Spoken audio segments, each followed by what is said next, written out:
So you just give me a few.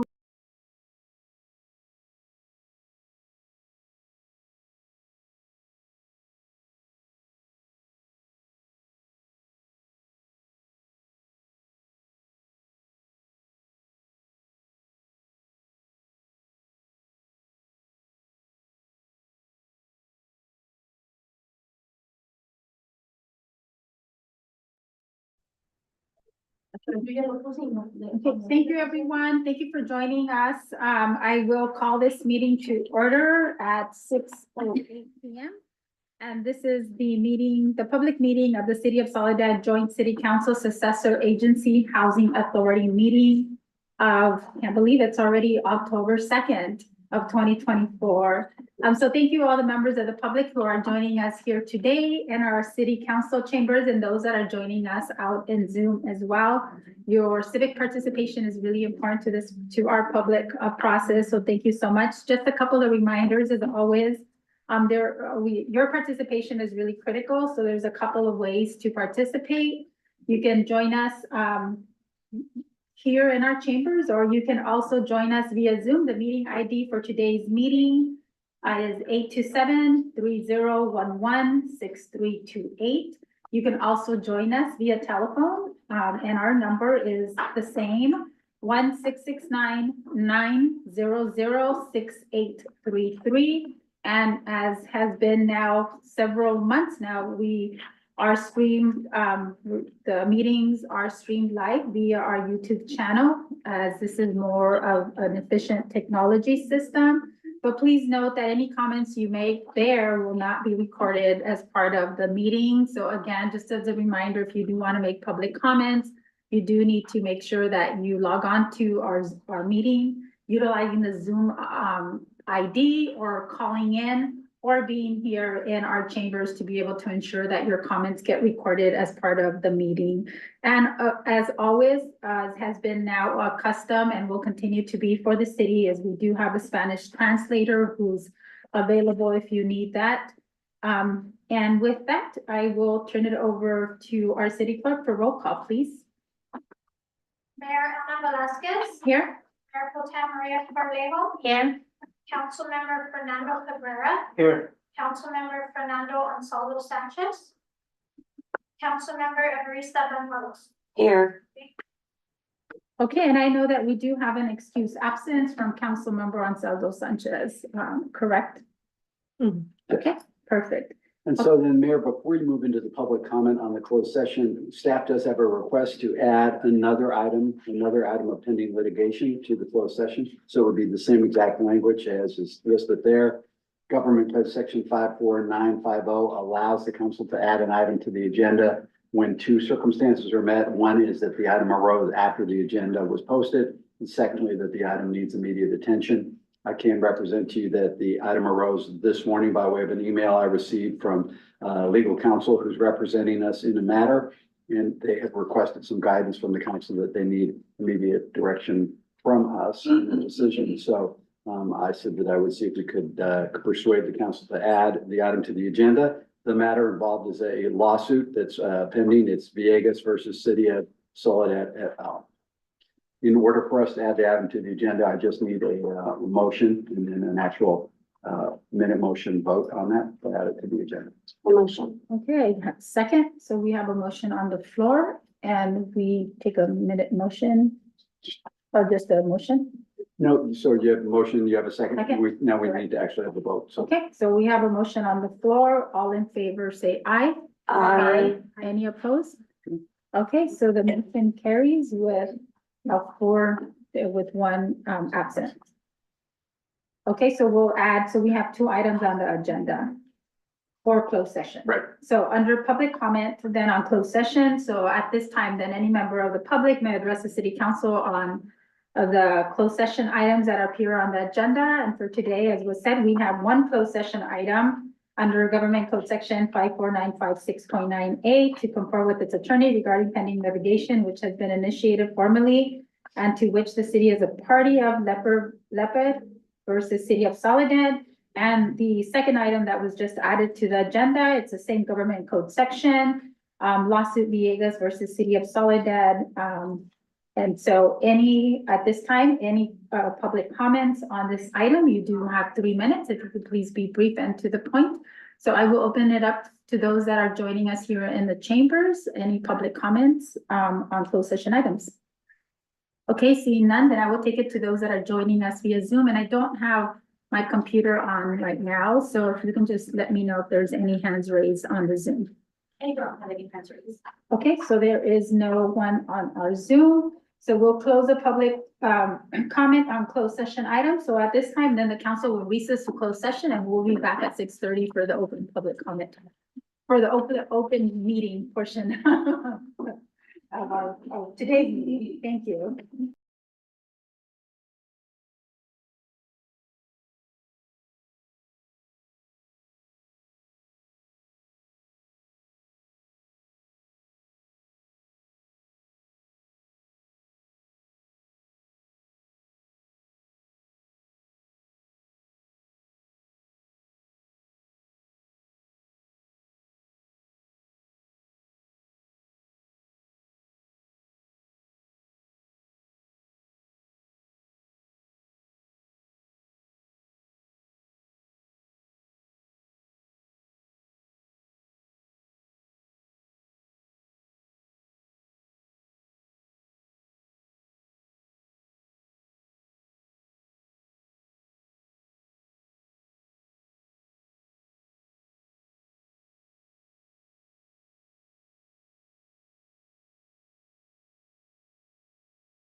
Okay, perfect. Thank you so much. Thank you for your patience as I was having some technical issues.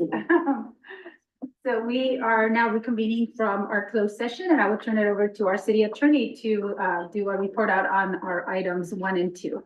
Yes, Mayor and Council, we had 2 items on the closed session of pending litigation, Leper versus City of Soledad and Davis versus City of Soledad. In both cases, council conferred with legal counsel, provided direction, and no other reportable action was taken. Perfect. So we'll move on to our next item on the agenda, which is our Pledge of Allegiance. If you can please stand, join me in standing. And if I can ask Eric Moore, if you would please do us the honor and lead us to the allegiance. I pledge allegiance to the flag of the United States of America and to the republic for which it stands, one nation, under God, indivisible, with liberty and justice for all. Thank you.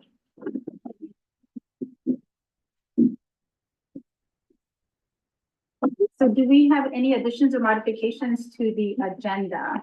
We do. There was a proclamation that was actually given last meeting regarding alcohol and drug addiction recovery month, which is going to be deleted. And then I just wanted to note on the proclamation number 4, it's actually proclaiming the month of October as LGBTQ+ History Month. Okay, perfect. And then with that, Megan, I would like also to make a modification to have that proclamation go first, and then we can do the others, second and third. Okay. Any additional modifications? No, that's it. Okay, perfect. So we'll move on to our next item and that's public comments. So at this time, any member of the public may address the council on items not appearing on the agenda, but are within the jurisdiction of the city council. Please note that you do have 3 minutes to speak, and please be brief to the point. And if you are here in our chambers, if you would like to come up to the podium, if you're joining us via Zoom, if you can please use the raise hand feature so we can recognize and acknowledge you in order to be able to speak. So at this time, do we have any members of the public that would like to speak that are here in our chambers? And I see our chief getting up.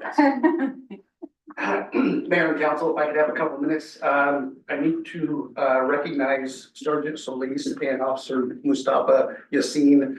I just got this information last week, so we didn't have time for anything else, but they need to be recognized, so I figured I will do it during public comment.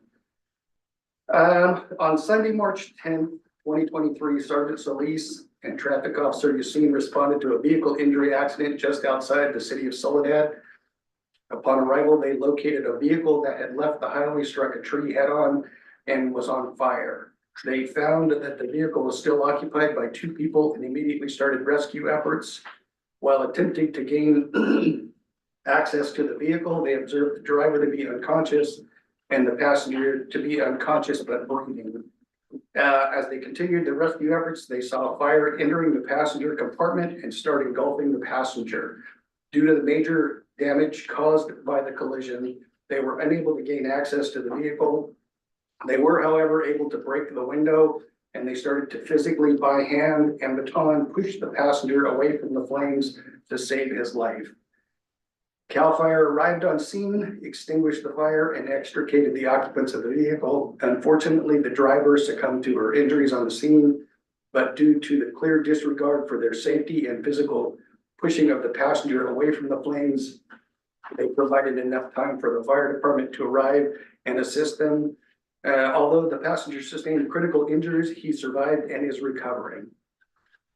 So this event was submitted to the Monterey County Peace Officers Association in the county of Monterey here, and both officers were awarded the Life-Saving Award and the Distinguished Service Award from the county, from the POA, and they each get a certificate here with their accomplishment on there, and they get a badge and a bar that they can wear on their uniform showing that they have been awarded the Life Saving Award, as well as a coin from the Monterey County Peace Officers Association. So I wanted to recognize Sergeant Solis and Officer Yassine for their bravery and their actions from that night in front of the council.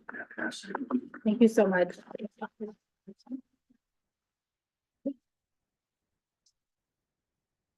Thank you for doing that, Chief. And I also, on behalf of the council, thank you so much. You know, I think this is, you know, for our community out there and how critical our public safety personnel is and our first responders, because these are the moments when we need them and they're able to execute their training, right, to be able to save lives, and that's really critical. And so we are thankful that we have our officers that have those skills here and are able to do that. And we want to make sure that we thank them and recognize them. So thank you so much, both of you, Sergeant Solis and Officer Yassine, for that. But and thank you, Chief, for doing that recognition. We'd love to be able to have additional recognition if possible, and we'll talk to Megan to see what that looks like for us, because I think it's important to be able to have a community recognition for those kind of efforts, especially when it's life-saving measures, right? That's really critical. And I think the testament of why our public safety is important, our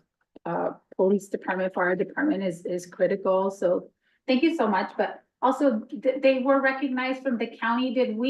I know typically when the county has officers that are from specific cities, we're also invited to be part of that. So I'm just a little concerned that they were recognized, but we were not informed, or they have not been recognized. They've not been recognized with the county yet. Oh, but they will be. Yes. Oh, They okay, just- awesome. Like I said, they sent all of the documents, their ribbon bars and their coins to us. So I wanted to get them recognized.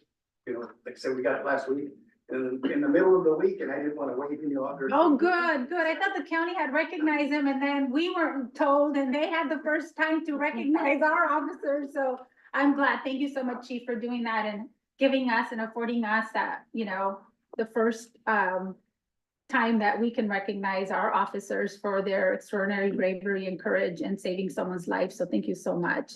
And we look forward to looking at how we can have a special recognition for both of you here in our community. Yeah. So thank you on behalf of the community. Thank you so much. So let me open it up really quickly to our council for a few words, and I'll start with Council Member Cabrera because I see his hand going up. I didn't want to say anything, but I always have the feeling that our first responders and including everybody in it run towards danger. You know, we always hear people. We used to hear back in Mexico that when there's problems, the police will run this way, away from the problems. But right here, we always, at least in my case, I always admire that powerful reaction that our first responders have. They run to power, to danger. And I know that you guys have families. And for every situation that I am in, my first thought is my family. What am I gonna do for my family? But in your case, it's your responsibility.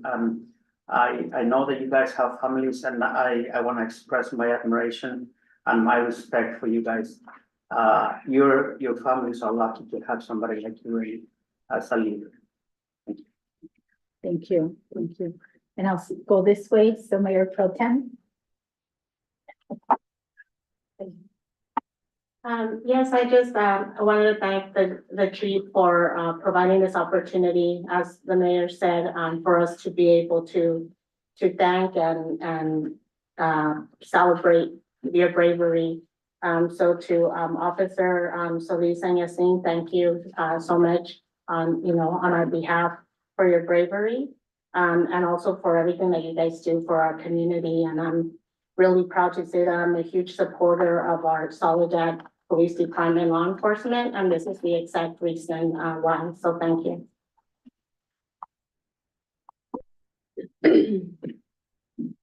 Thank you, guys. I'm holding my tears, so. You put your life in the line for others And I appreciate what you do.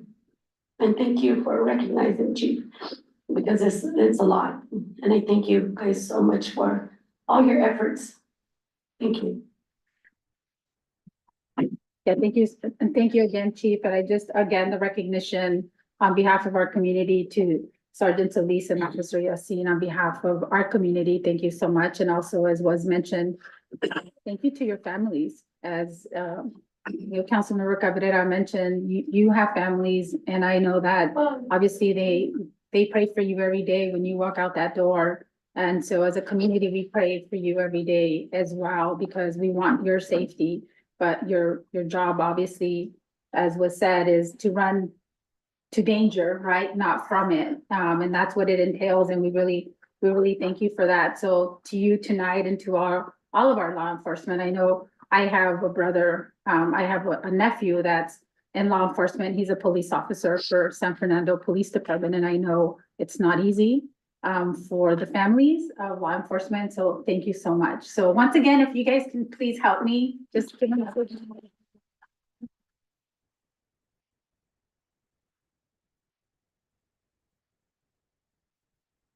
you. Thank you. And so don't leave anywhere, Chief, because we want to take a picture at the end. Okay, so we'll move on then to our next proclamation, and that is public comments. We're still in public comments. Sorry. Okay, so I know it was too much emotion. So any additional public comments from those that are joining us here in our chambers? Okay, seeing none, then those that are joining us via Zoom.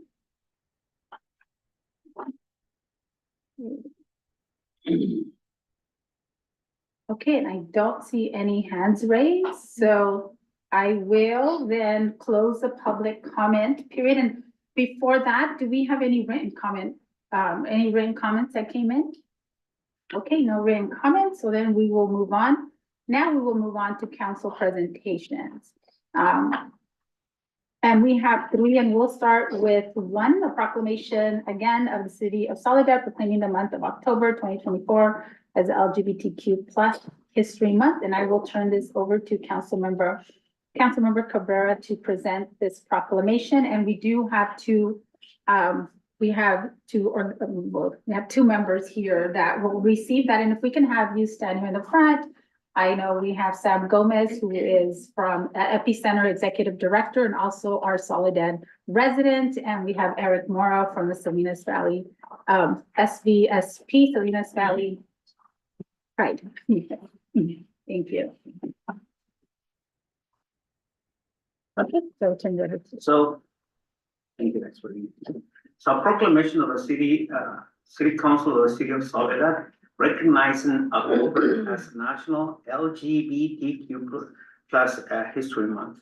Whereas the diverse and vibrant history of the LGBTQ, I'm going to be slowly because sometimes I go too fast and I don't read all of them. Community has shaped and strengthened the fabric of our society through resilience, courage, and the pursuit of equality.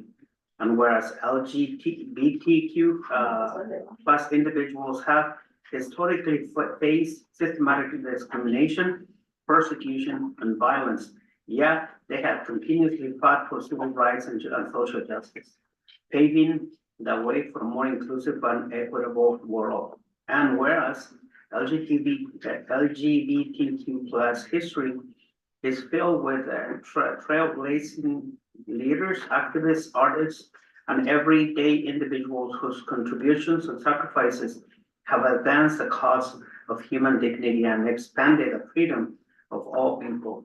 And whereas organizations such as the Salinas Valley Pride remind us that by celebrating history, we also prepare ourselves to continue the work of creating a society where everyone belongs. And whereas the city of Soledad will continue to partner with organizations such as the Salinas Valley Pride to ensure our city is as inclusive as possible. Now, therefore, let it be proclaimed that the City Council of the City of Soledad hereby proclaims the month of October as a LGBTQ plus History Month and calls upon the people of that city to join us in celebrating our LGBTQ plus community promoting equality and acceptance, and continuing the fight against discrimination and injustice. Do you want me to read that? Yes, and we do have some comments to be Sure. read. I'm gonna read the comment from Councilmember Fernando Ansaldo Sanchez. And it reads like this: I want to thank the City of Soledad for recognizing October as a LGBTQ plus History Month. As we gather to recognize LGBTQ plus History Month, we stand at a crucial intersection of remembrance and action. We must honor the countless voices that have fought for equal rights. Their struggles remind us that our rights were not given. They were fought for through relentless activism and courage. This month invites us to reflect on the challenges still faced by the LGBTQ plus community. In the face of racism discrimination, it is vital to not only educate ourselves, but also educate others about the history of those LGBTQ plus individuals that came before us. Understanding our past empowers us to advocate for the future where everyone, regardless of their identity, can live authentically and free from fear. I encourage us to engage in conversations, support inclusive policies, and uplift marginalized voices. Together, we can foster a community that embraces diversity and champions the rights of all. Thank you.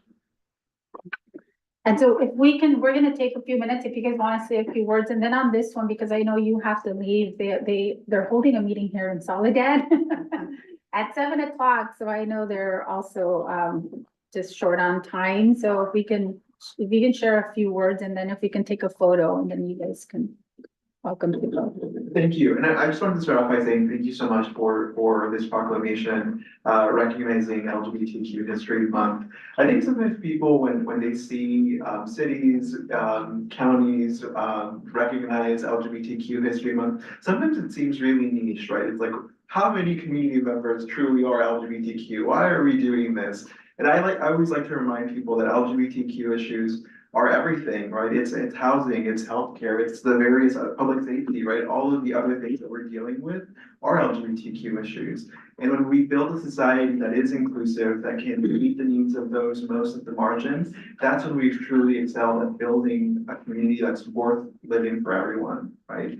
So I just want to start off by saying thank you so much for doing this. I'll also say that, you know, as was mentioned previously, LGBTQ History Month is an opportunity for us to reflect on our very varied history, right? Which ranges certainly from, you know, a history of discrimination and having to fight for our rights to also one of a lot of joy, right? And innovation. And I like to tell people that it's both, right? I both focus on my identity as an LGBTQ person as one that is plagued by discrimination, but also one where I found community and happiness and acceptance and joy, right?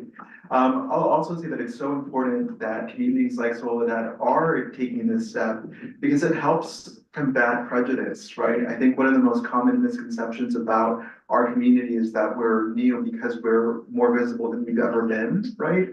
When in reality, LGBTQ History Month invites us to reflect on the fact that we've always been a part of Monterey County's rich social fabric. And for that, I'm really grateful. So thank you so much. Oh, and I'll end by just inviting you to be part of that history and to join us for our 14th annual Salinas Valley Pride, which will take place on Saturday, October 12th at Salinas Central Park. That's across the street from Cornell College from 11 a.m. to 3 p.m. It's a wonderful celebration. If you've never been to one, I tell people that it's one of the most inclusive ones in that it's at a park, right? It's a very mellow event. I would invite everyone, both LGBTQ and not, to join us and to, you know, maybe challenge your assumptions about our community. Thank you. Thank you. Sam? You want to say a few words?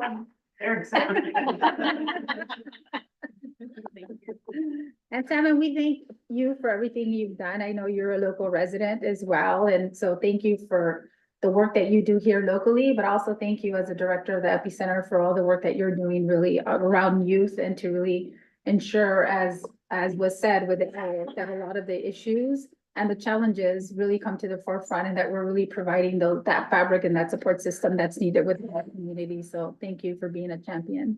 Yeah, thank you. So can we pause on this one for a few minutes, because they do have to leave. I know we want to do it at the end, but if we can pause for a few minutes to give you your proclamation and take a photo.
For that, so we'll move on now to our next proclamation, and this is a proclamation of the City Council of the City of Soledad proclaiming October 2024 as National Breast Cancer Awareness Month.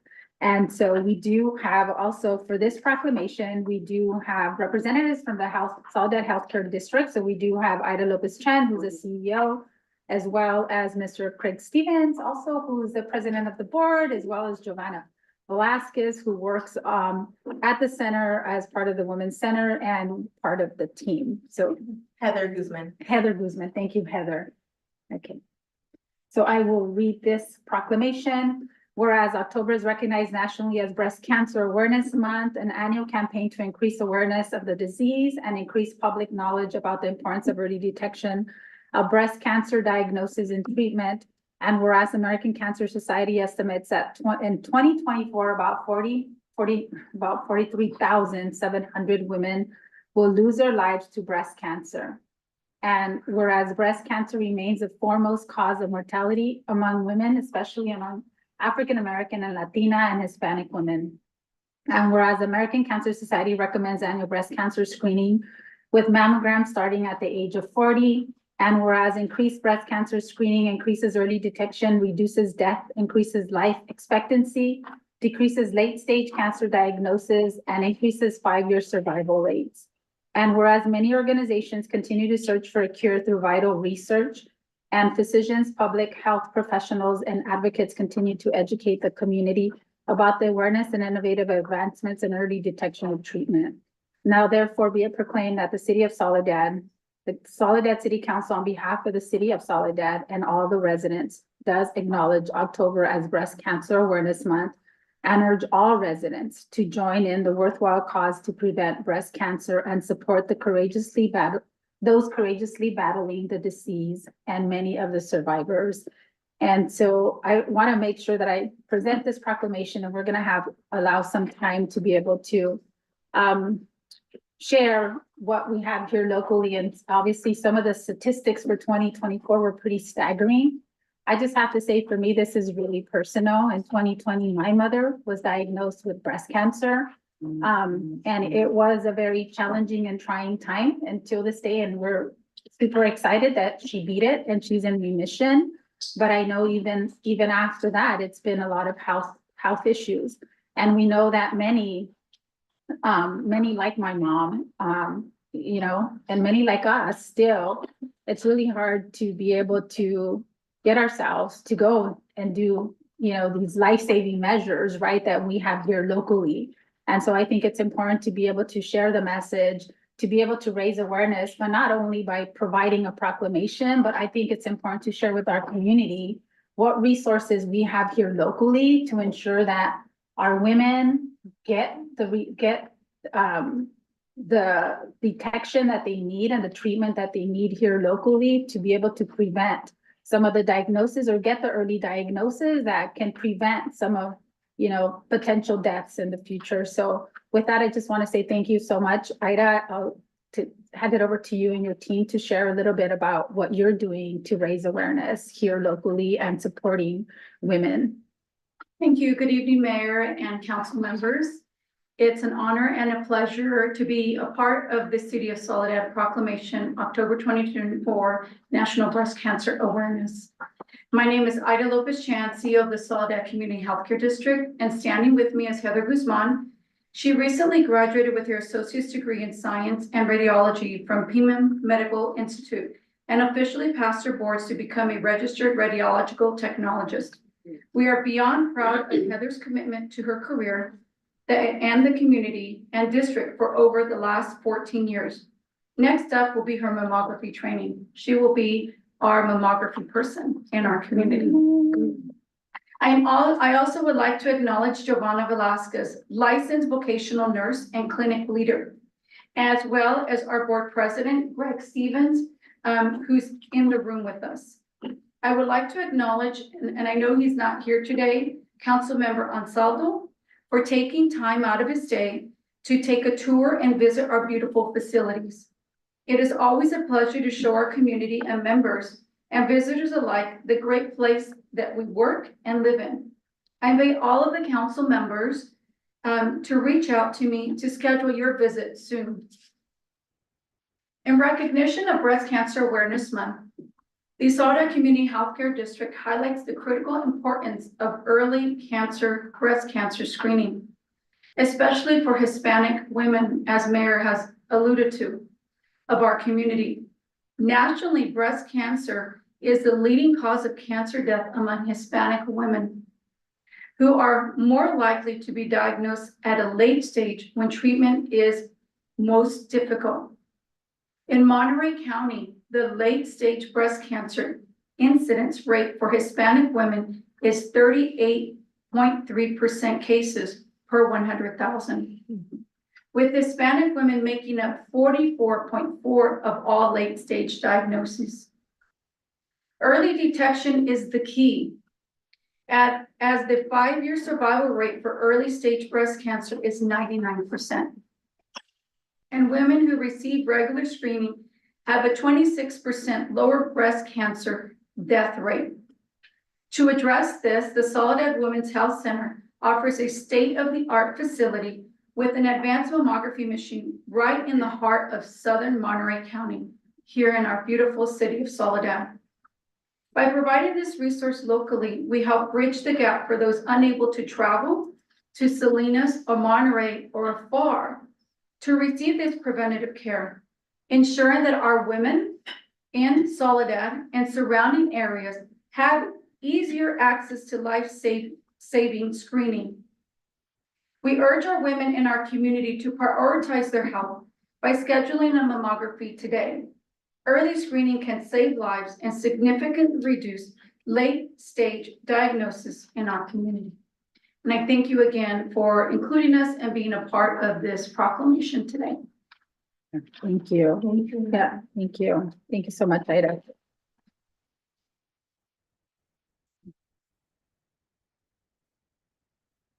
And just a disclosure, Joanna is my niece.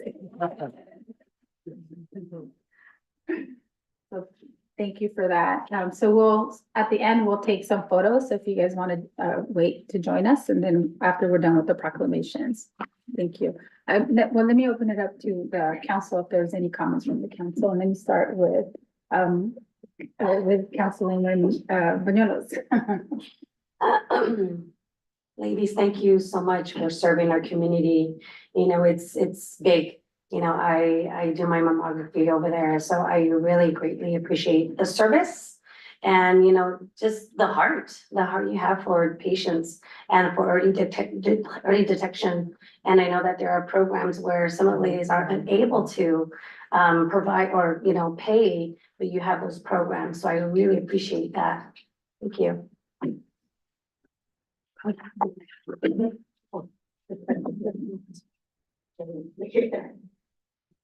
Yes, my apologies. I just wanted to thank Joanna, Heather, Ida, and Mr. Stevens for being here today and for everything that you guys are doing to bring attention to breast cancer. It's definitely something that affects everyone, definitely women and those who love women. So, yeah, so thank you so much. Thank you. Councilmember Cabrera. Thank you. Thank you for all the work you do. I couldn't. What can I do? One of my aunts went through to cancer, and a couple of my friends also went through cancer. And the first person that I met that went through the second time, she looked at my eyes and said, I cannot die. My daughter cannot be without mom. Her daughter was 11 that day. And I saw a lot of strength. And I admire that woman ever since because I know what she went through. And I saw her resilience to keep living. And I thank you so much for contributing to that factor. Because you might not see it, but the help that you guys provide saves lives in our community. So thank you so much for that. Yeah, absolutely. Thank you so much. And to all the women that are hearing us out there in Soledad and the South County, please make sure you do take advantage of the Women's Center that we do have here available. We know transportation is a challenge for many of our community residents. So having this here in South County is really important. We don't have to travel somewhere else to get those screenings here locally. I'll commit to doing my mammogram because I haven't, and you know, I know, like I said, it was just really difficult for our family having to experience that with my mother, and as resilient and as tough as she is, you know, it was difficult for the entire family. And so, you know, she's a survivor. And so there's many survivors that we have there. So in support of them, let's make sure that we, you know, that we take care of us as getting our early screenings, making sure that we are doing that here. We could do this here locally. You don't need to go anywhere else. So let's make sure that we do that. So thank you so much. It's not just about raising awareness, but it's about taking action, and we can do it here in our city, which makes it even better. So thank you. Okay, so I will now turn it over to Councilwoman Banuelos to do our last proclamation. Okay. So a proclamation of the City of Soledad proclaiming the month of October 2024 as Domestic Violence Awareness Month. Whereas the month of October 2024 is recognized as Domestic Violence Awareness Month, and whereas the City of Soledad is dedicated to creating a safe and nurturing community for all residents, and whereas domestic violence, which knows no boundaries of age, gender, socioeconomic status, or race, continues to inflict harm upon our community, causing physical, emotional, and psychological suffering to countless individuals. And whereas it is our collective responsibility to raise awareness about domestic violence, provide support for survivors, and work tirelessly to prevent further incidents, and whereas local organizations such as Lides Campesinas work alongside law enforcement agencies to join hands to provide critical resources and support for those affected by domestic violence. And whereas Lides Campesinas is able to reach the farm worker populations in a way that we as government often cannot, thus providing the vital resources that domestic violence victims need in order to live a better life. And whereas Líderes Campesinas is able to reach, Líderes Campesinas, the resilience and courage displayed by survivors of domestic violence serve as an inspiration for all of us, showcasing the strength of the human spirit. Now, therefore, be it proclaimed that City of Soledad Council reaffirms its commitment to ending domestic violence. We declare our unwavering support for initiatives that raise awareness, promote education, and provide resources for survivors. We call upon all residents to stand united against domestic violence, to break the cycle of abuse, and to create a community which everyone feels safe and valued. Thank you, Líderes Campesinas, for supporting. Yes, thank you. So it's exciting to have the Líderes Campesinas from Soledad here. So if you guys can please join us here in the podium to share a few words. Through the mayor, I just wanted to note that we do have the translator online, so she can translate into English.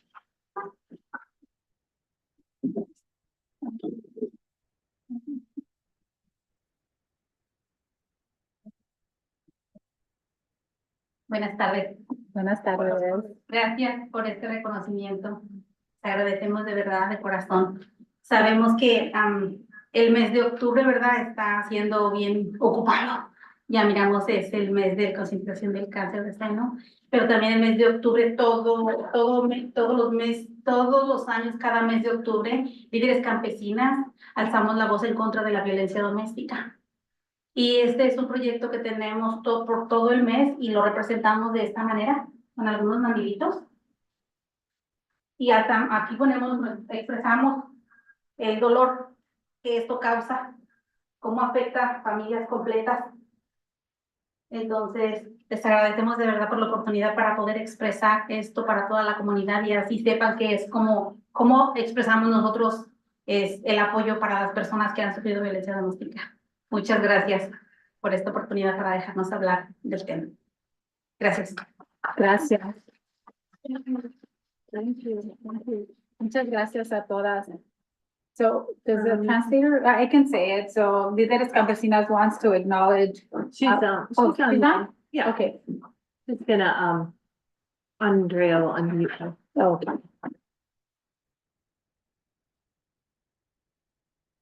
Ana? Can you hear me? Yes, Well. October, it's a very, Oh, very, we can't hear you. we can't hear me? What about now? Can you hear me now? Now we Yeah. can. Okay, so October, it's a month that we are very, very busy. We are advocating for domestic violence. It is a month with the campesinas are asking and raising awareness against domestic violence. And we bring this so we can also remind you about this violence that we are living. Thank you. Okay, thank you. And just so our members of the community, so they brought some aprons and in the aprons, they expressed some of those sentiments and expressed some of that pain, but also some of the support for those survivors of domestic violence. And that's some of the tools that they utilize to be able to raise awareness and support also. So thank you. Okay, so thank you so much. So do we have, let me start, if there's any comments from the council, if you want to make any comments, just go ahead and, okay, go ahead with Councilwoman. I'll say it in English. There's a translator, so they have. Oh, the okay, headset. okay. Yeah. Okay. So ladies, thank you for representing all these survivors. And when I say thank you so much for your heart to help these survivors, you know, the domestic violence to me is just not physical, it's mental. You know, and I've had that experience and I understand it, you know, even, you know, suffering through it, you know, I understand. And I thank you for helping And, you know, whichever way you guys are able to, I love it and I enjoy your time with it. Thank you.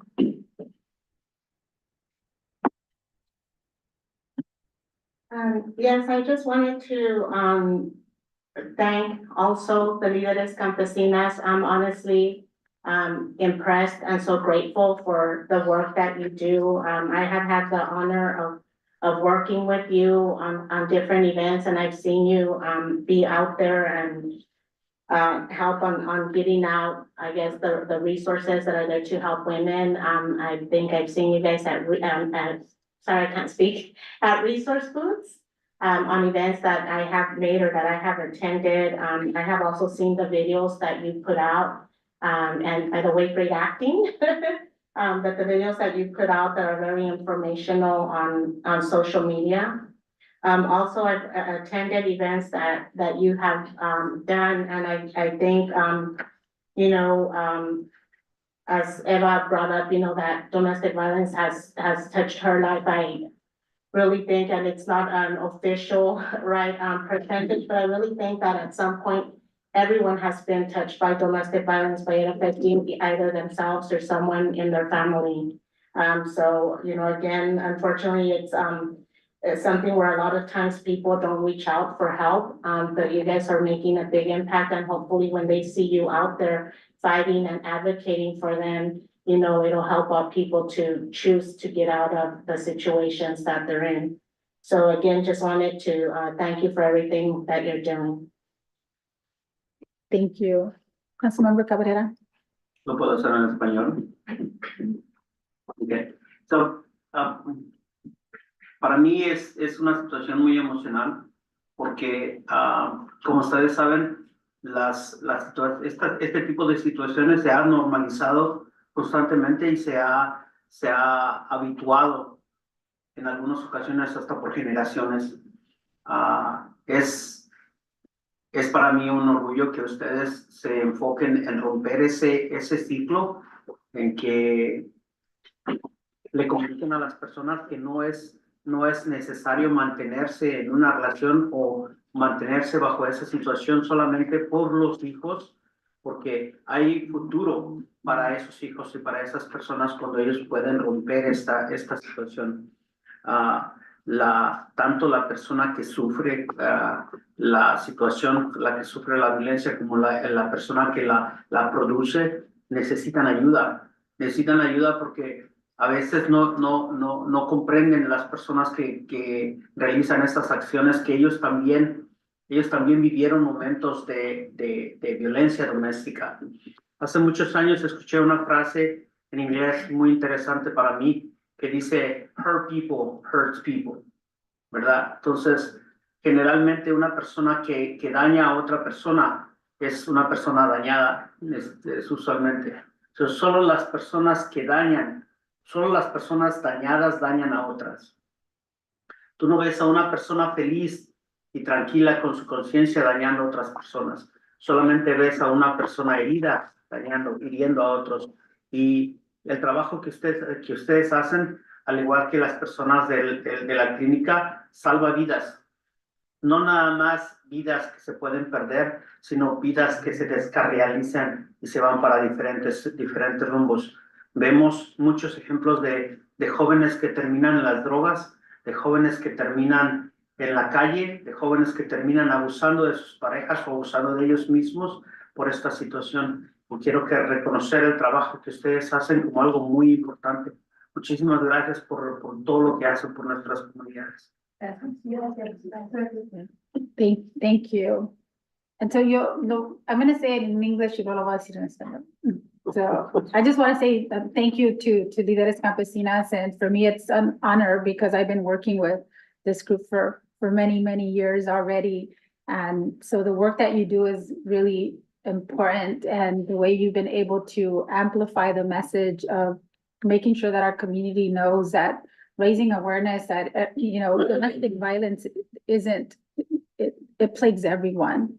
It doesn't matter where you come from, socioeconomics or demographics, right? It's in every community, and you've been able to really raise awareness of how important it is for people in these situations, whether they be women or men, majority have been women in terms of the data, right? But not to be afraid to speak up, that there is support systems that are there when they're ready. And that it's not shameful. And I think that's something, especially in a lot of our Latino culture, is that shamefulness to speak up and to say that this is happening. And I think through your courage and through your awareness, you've been able to share with many that this is not, that everybody deserves to be treated differently, and it's not your fault. It's not anybody's fault. And that it's important to be able to seek the resources and to seek the resources that are available, because there is a lot of resources. So I just want to say thank you for your commitment to helping other women and uplifting other women in this space of domestic violence, and men as well. But also, I also want to commend you because you also have all these trainings, and I was in your training about a couple of weeks ago, and it was a 2-day training, Saturday and Sunday. So you committed, you know, to be away from your family on a Saturday and Sunday, to be able to learn more about support systems, learn more about some of, you know, the issues of surrounding domestic violence, and being able to ensure that you had enough tools to be able to support the victims as well, and to be able to understand what resources we have available in Monterey County to support those victims. So I just want to say thank you again for taking up your time, for being the champions in our community, and for all of the work that you do, and for all your unselfish, you know, love for our community to be able to do the work that you do. That's not easy. And I just want to say, in the moment that I was there in the training, that I was invited to speak and to do a quick welcome as a mayor. I had a young girl when I was walking out that came up to me and needed help for her mother that was going through was going through domestic violence issues. And so, you know, you never know who's next to you and what they're going through. So thank you so much for the work that you're doing. Solo voy a decir rápido en español, muchas gracias. Ya se lo dijeron, pero los quiero decir en español. Muchas gracias por el trabajo que han hecho ustedes. Yo sé que para mí ustedes son muy valiosas, han hecho mucho trabajo, y para mí ustedes han sido un apoyo por muchos años, pero el trabajo que hacen en la comunidad para apoyar a nuestras mujeres y también a nuestros hombres en violencia doméstica, y los apoyos, los recursos, estar allí con ellos.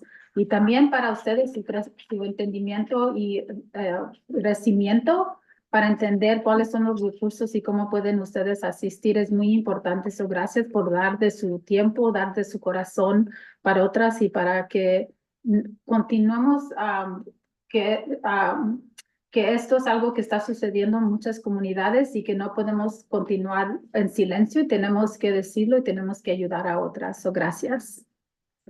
Okay, so, yeah, so, vamos a hacer pause para tomar unas fotos, ¿ok? ¿Sí?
For her. 1 hour his for- coverage. Okay, thank you.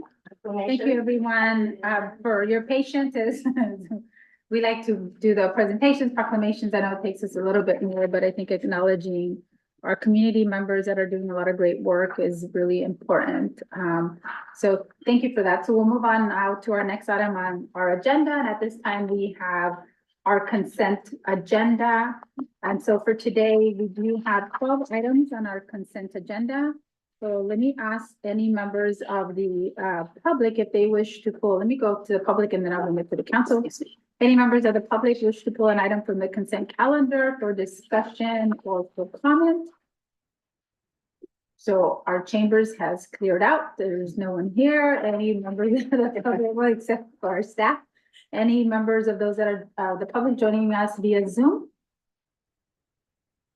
Okay, I see no hands raised, so I will ask the council if there's any council members that wish to pull an item for from consent for discussion or comment. C4 for a comment. Okay, C4. And C11? C11. Hold on, okay, Did you say 10 or 11? yes. Okay, Emma and Mayor Pro Tem. I have 10 as well, so I'll comment on 10. And I'd like to pull item 3 and 5 and 7. Okay, so that means council, we have items, the remainder of the items with the exception of 3, 4, 5, 7, 10 and 11. If I can get a motion to approve. So moved. Okay, so I have a motion on the floor by Mayor Pro Tem Corralejo and a second by Councilmember Cabrera. All in favor, say aye. Aye. Any opposed? Okay, so motion carries on a 4-1. So 4-1 absent. Okay, so I'll start with item 3. And on this one, I pulled, this one just, I know for our community, just for our community, if we can get just a report, I know that this is something that, was important and just an update, there's an update, on our report. And there is a portion on the report that says that, we will be recommending closing this declaration at the next city council meeting. So I know it was just for our community to be able to get an update in terms of where we're at with this declaration of emergency. Okay, good evening, Mayor and Council. Don Wilcox, Public Works Director. So the city has 5 wells. One of them's out of service. We're fine with operating on 4 wells with 1 out of service. It's like driving a car without a spare tire. You can get around fine as long as you don't lose another tire. That's been the situation. It's been extremely warm this week. We've kept up with keeping our tanks full, everything like that. It's just until we actually have the 5th well back in service, we're still a little iffy on if another well breaks down. It's gonna cool off hopefully after this week, and the water use dramatically reduces throughout the fall and into the winter. So we don't really have an emergency like we did when we started this project, because we had 2 wells down. That was the emergency. So council authorized a quick purchase of new pump and motor. The motor's here. The pump is still unfortunately gonna be between November 19th and December 3rd till it gets here. So it'll be well cooled off and we'll only need 2 or 3 wells by then. But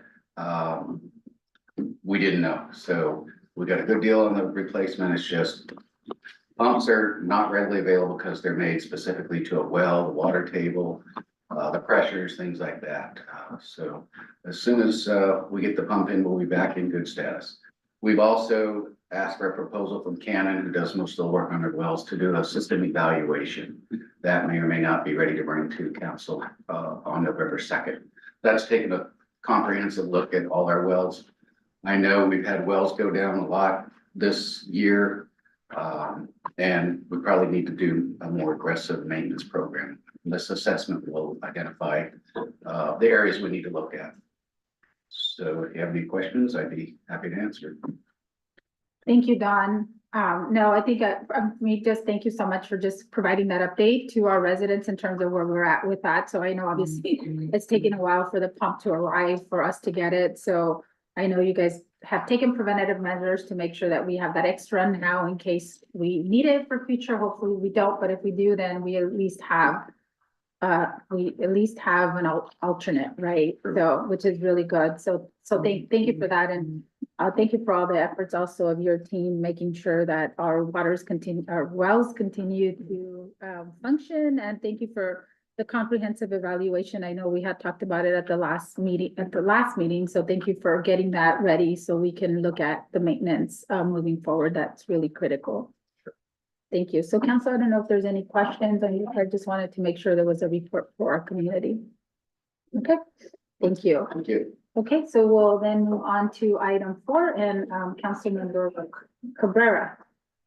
Yes, for number 4 is just, I want to thank the guys and the public's PWD.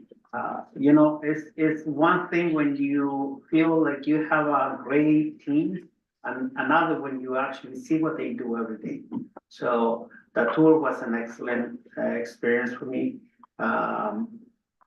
A little smelly in the second part, you know, but that tells you if you can stay there day after day and work and make sure that things run smoothly and that things are good for the city, that is an admirable thing to do. So thank you so much for the work. That was an extraordinary experience in my case.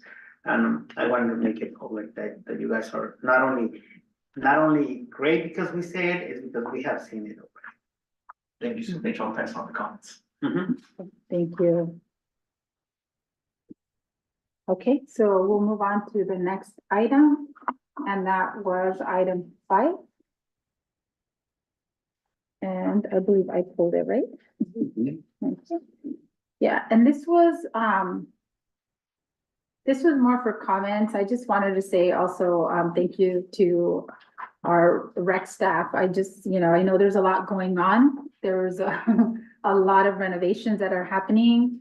But I just, when I walk into the facility, and I get to walk up, hopefully more often, I should go more often, but when I do go, the staff that's there, especially a lot of our young adults, from Soledad, they always greet you with a smile, and they're always really diligent in helping to clean up around the facility, and just, really excited about wanting to be able to do different activities. I get to talk to some of them in the morning, and, they're planning what their day is going to look like, some of the activities that they're moving forward with. So I just want to say thank you to their team, because they've done a lot in the little bit of time that they have been there. And I know that there's a lot of moving pieces right now with all the renovations. And so I know also to Jessica as our director, is also thanking her. I want to also take this time to thank her for the upcoming Fall Superhero Festival that we're going to be doing in partnership with San Andreas Regional Center.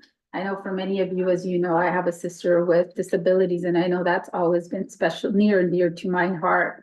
And so I know we've tried to work with Francisco from San Andreas Regional for the past 2 years. And it's been a little challenging, but I know Jessica has been very diligent and trying to, work with him to make sure that there was a date, that there was all the logistics and all of the details that were needed. So I'm just really excited, and I think it's happening this Saturday. This Saturday. And I want to publicly say that, I'm really excited, because I had been pushing for this for a long time, and I'm glad that it finally is here. I unfortunately will not be in town. I have to travel out of town, but I just, I want to say thank you. I know a lot of the parents that were here from the Líderes Campesinas, we have different parents that have children also with differing abilities, and we have different groups now in Soledad, in Greenfield, and in Soledad, Gonzales, and Greenfield, that now have support systems like ARPANES group. So I'm really excited, and hopefully they've been invited and they're gonna be there to be able to provide resources for our families that I know really need that. So I just wanted to take this opportunity to really say thank you Thank you to the team for doing that. Thank you for just being really innovative with a lot of the partnerships that are coming. We always say that, you know, that it's really hard to get people to come down to South County, but I think we've been all really persistent in getting people here to South County. And so I just want to say thank you to our Parks and Rec team for everything that they do for our community. Okay, so with that, we'll move on to 7, Office of Community Engagement and Activity. And did I pull that one as well? Okay. So on this one also, I just, there's a lot going on, and I just, you know, our teams are always doing a lot. So I hope the community takes the time to really read these reports because it's really reflective of everything.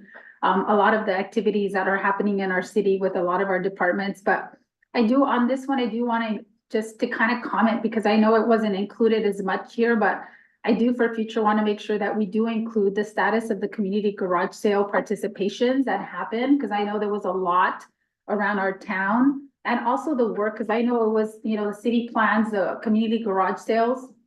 And then the next week we plan the community-wide cleanup. And so in an effort to really beautify the city, but also to make sure that we're doing our part to recycle, to reduce, reuse, and recycle, right? At the same time, we're beautifying the city.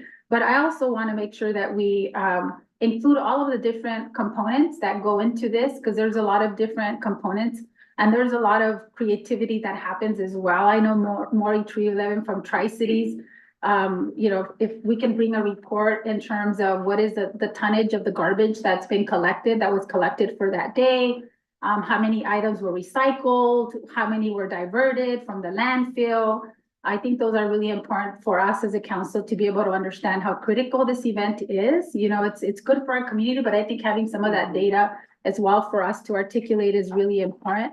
And also, I also want to recognize and make sure that we take some time to bring back our Soledad High School NJROTC, because they volunteer at this event and they've been volunteering for as long as I can remember being a council representative. They get a stipend from Tri-Cities as well to be able to utilize for their needs, but that's another partnership that we have with Tri-Cities, which I think is really important. So I want to make sure we take time to let our community know some of these initiatives that are happening. And then also this year, what I found out from talking to Maury on that day was they also she partnered with SCAR that they handed over all the donations that were typically going to Goodwill that people leave behind, and she collects. They collected them, she collected them, and they took them over to SCAR so they can give those over to, you know, to Goodwill as part of their advancement of their mission for, you know, their rescue mission for animals. So there's all these different components, and I don't know if our community knows all the different layers of different initiatives that happen with these cleanups and, you know, as part of the community garage sale. So I just want to make sure that we take time to really highlight all the great work and all the great partnerships that are part of these initiatives. So thank you. May I add to that? Thank you. Yes, I just, you know, wanted to, add a little bit to what the mayor said. I know also, Elias Rubio, who's the coach for the Soledad High School cross-country team. He has his team out there, I think, for both days, the weekend, and they help out SCAR to collect, the items as they're coming in. And also, again, just, you know, wanted to echo, you know, I'm so thankful for the partnership that we have with Tri-Cities, because I don't think we realize, but it's a huge benefit. It's, you know, environmental, we're reducing waste at our landfills. It's also an economic benefit to it as well, creating jobs and being able to help out like nonprofits like SCAR. And also it's a community building because you have, you know, different entities and different individuals and groups all working together. Thank you. So I think for me, just if we can come back, do a report. I know Maury's amazing with the reports and everything she gives to us, but I also want an opportunity to be able to recognize our NJROTC cadets, because they do an amazing job being there from like 5:30, 6 o'clock in the morning till you know, 1, 2 o'clock by the time that they leave and they have to pick everything up. So if we can do that, that'll be great. Okay, so let's move on then to the next item. And that is item 10, and I will turn it over to Mayor Pro Tem Corrales. Thank you. I know the chief's not here anymore. They had an emergency. So maybe, more for, staff first. I want to thank, our police department, for, you know, everything that they do, just, you know, catching, the bad guys. Also doing their community, outreach efforts that they're so amazing at. And then like we saw today, also helping out those in need and putting their life literally on the line.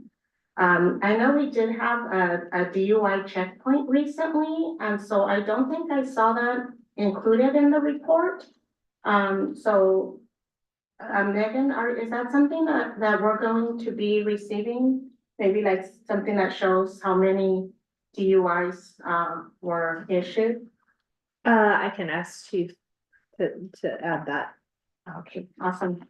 Thank you. Yeah, that's pretty much all I had. I was just wanting to thank them for their efforts, and then also just I know we had the DUI checkpoint, and then I believe we also had something else. I had a business reach out to me and say, I guess we were doing, I'm not sure what the correct terminology is, but it's when we go to businesses and see if they'll sell alcohol or tobacco to underage individuals. I believe we. Shoulder taps.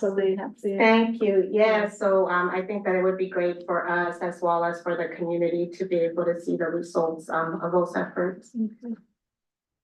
Thank you. Thank you. And for me, I also. add something else. Yeah, I also pulled this. And so for mine, it was more just in terms of the victim services, and because we had Líderes Campesinas today here, I know when we look at the reports and for our community, because we get a copy, and just when you're looking at the reports, they do give us, the police department gives us reports in terms of the types of different violence or different types of activities that are happening. And you know, when I see the police reports, I see some of the increase in domestic violence. So that is something that we do see some of those numbers here, and also robberies. And so as we see these, I think it's important for us to be able to talk about as a council, what are some of the things that we could do? What are some of the awareness, you know, or resources that we need to be able to provide to our residents if we're seeing that these are increasing? Do we need to, you know, provide more resources or awareness in regards to how do we protect our cars? How do we make sure that you know, we don't leave our keys in the car, you know, that we have alarm systems, and if, you know, we don't, what other mechanisms are available?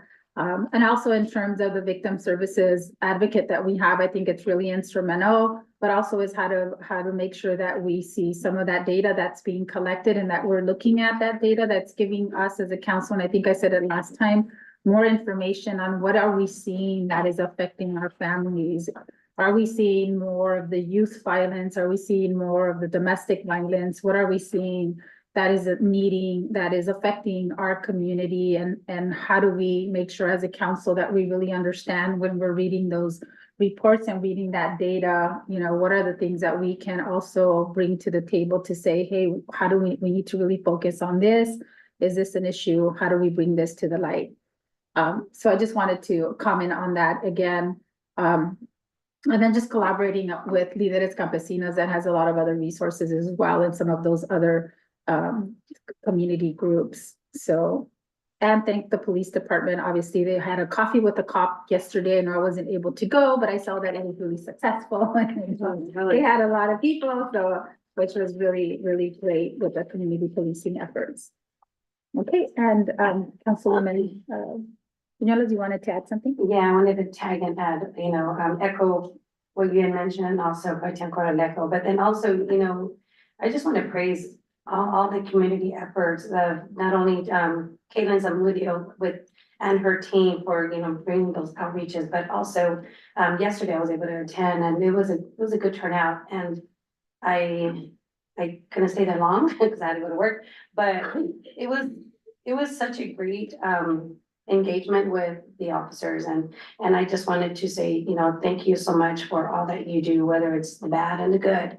You know, it's in the end for the community. So thank you. Thank you. Okay, so we have, Councilwoman Bañuelos, you have 11 as well. Yes, City Hall holiday office closure for Christmas Eve through New Year's Day. Megan, if you can, just for transparency, like just for the community, because I know that, you know, I hear from the community while they're closed, you know, can you explain why we're gonna be closed during those times? Yeah, we typically close during those times, because, it helps us better manage staffing.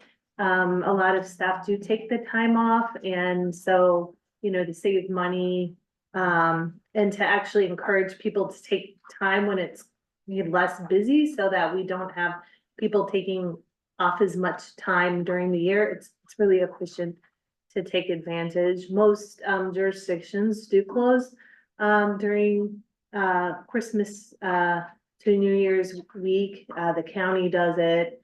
The other jurisdictions in South County do it. Salinas does it. So it's a pretty typical thing to do because it's saving resources, making more efficient use of staff time by encouraging people to take time off when it's slow. So that's why we do it. Okay, thank you so much. Okay, so I think that was it, council. So I entertain a motion to approve the remainder of the items. So, Okay, so we have a motion on the floor. Councilmember Cabrera, first by Councilmember Cabrera, and a second by Councilwoman Bañuelos. All in favor, say aye. Any opposed? Any abstentions? Okay, so motion carries on 4-1 with the one being an abstention. Okay, perfect. Thank you. So we'll move on then to our next item of business, which is a public hearing number 1. A public hearing for resolution number 6164, a resolution of the City Council of the City of Soledad approving the revised Homebuyer Assistance Program and Economic Development Business Assistance Loan Program guidelines. So the public hearing process, we're gonna receive a staff report. We're gonna open up the public hearing.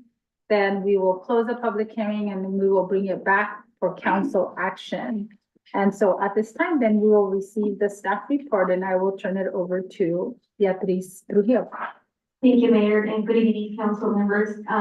So I'm here with Cynthia from Economic Development, and this is a joint item that we will explain. I will take care of the Homebuyer Assistance Program guidelines, and Cynthia will cover the Economic Development Business Assistance Program. So a general overview for this is that we are getting ready to secure financial support from the California Department of Housing and Community Development in 2 key initiatives, which are the ones that I just described, an economic business loan program and a homebuyer assistance program. Both of them are going to be managed by our department. And we're going to start with the guidelines for the. Do you want to take this one? Okay. Good evening, I'm Cynthia Vargas, Economic Development Coordinator for the city. So for the application, we have an opportunity to submit an application for the Economic Development Business Assistance Loan Program. There is some changes, and this is the guidelines. So the application applicants will be qualified as the existing business that are locally licensed and legally operating. They're intended for startup businesses that will secure all necessary licenses and permits. Individuals wishing to purchase an existing business, that is going to be something new this time. And then also businesses leasing tenant space or owner-occupied businesses in the service area. And eligible applicants, so the items that are not eligible for this program are businesses with an existing CDBG business assistance loan that remains unresolved with HCD, private exclusive recreational facilities, nonprofit businesses, entities or individuals with unresolved state or federal tax liens, businesses or individuals in bankruptcy proceedings. The loan amounts will be determined based on the capital needs for the proposed project and public benefit compliance. gaps in project financing or the ability to support the new debt and available collateral.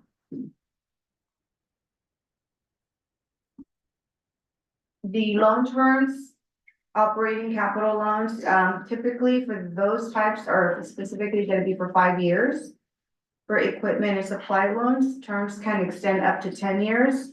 And those having to deal with real property improvements, loans secured by real property can be extended up to 20 to 30 years.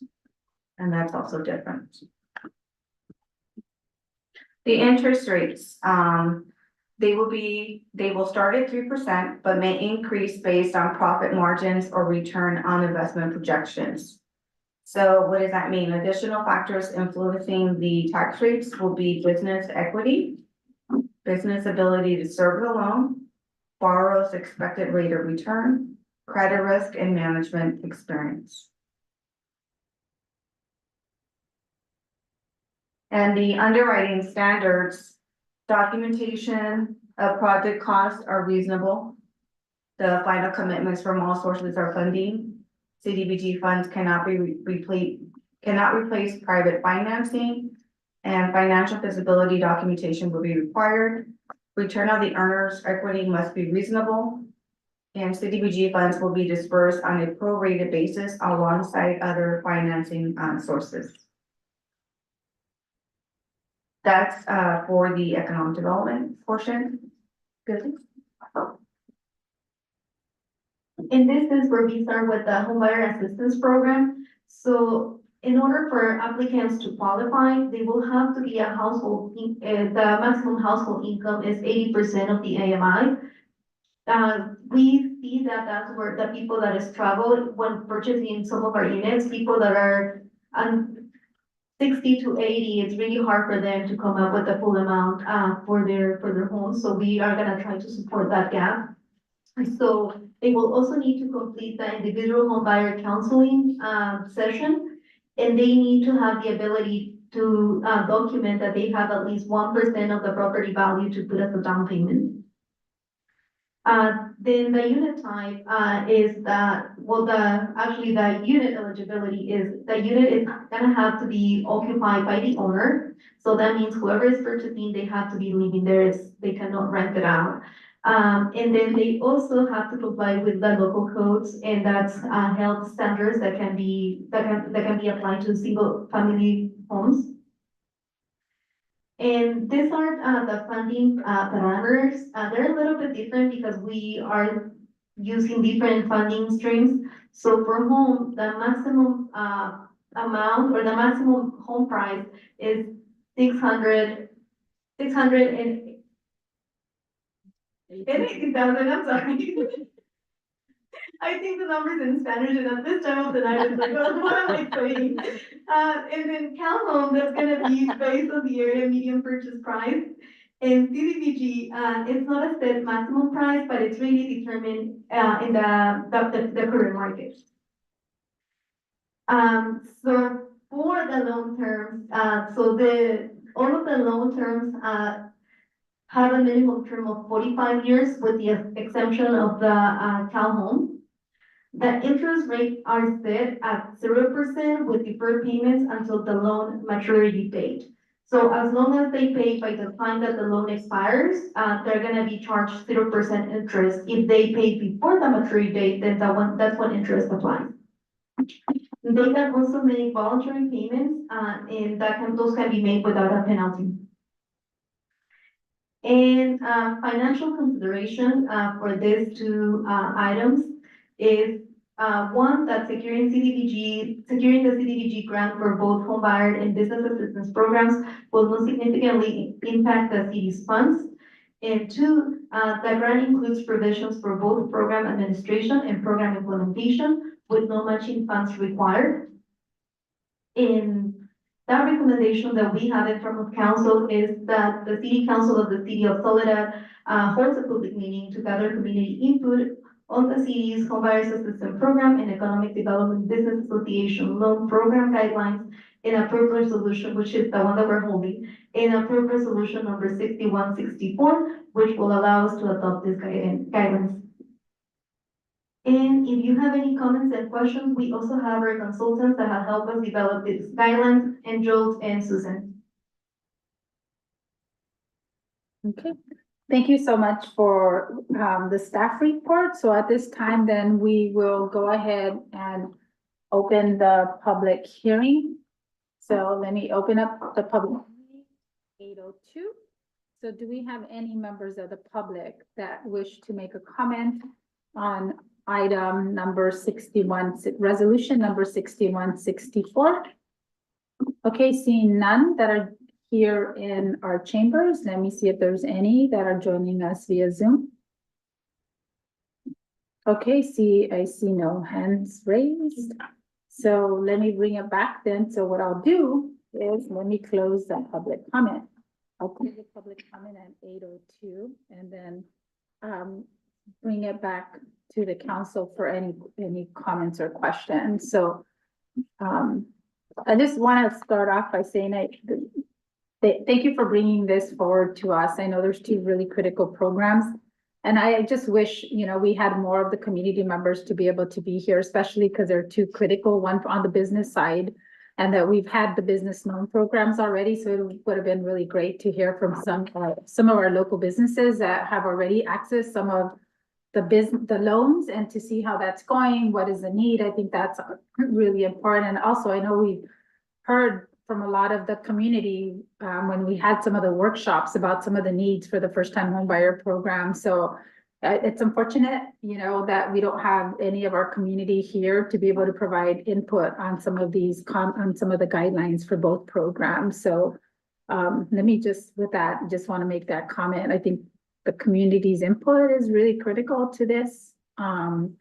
So not sure how in the future when it's these kind of programs that we know are really important to the community, that there's probably a different way that we can gather community input or outreach to the community to make sure that we do have their feedback here. Because I think that's valuable instead of us. I mean, obviously we're going to go through the exercise and we're going to review it, but the community input and feedback as part of the public hearing process is critical, and not having it for me is just really just unfortunate. So let me start with Councilmember Cabrera to see if there's any questions on the presentation. Through the chair, I did want to mention that although admittedly we haven't had a separate meeting to do this, we actually have gathered feedback, and the changes to the economic development plan actually is based on the feedback that we received from the businesses that have been participating. And with the housing guidelines, this is also based on what we heard through the housing element process, which was very in-depth and there was a lot of engagement. In the future, because the funding comes as an on-need basis, it's a rolling deadline. So if we're too late to the party, there might not be any money.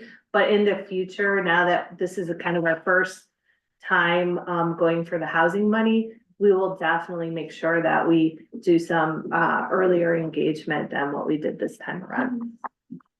Yeah. If I can add to that, part of what I had in mind when I was thinking about updating the guidelines for the homebuyer program is the conversations that we have with community members when we have the workshops to buy the affordable units. And I realized that the gap, people that are between 80 and 120%, they also need support. But I noticed that the ones that were missing, that needed a stronger push were those that were more in the 80%. So some of these guidelines, even though it's not as recent, some of my thoughts behind it were around those workshops that we had at the beginning of the year, March and April. Yeah.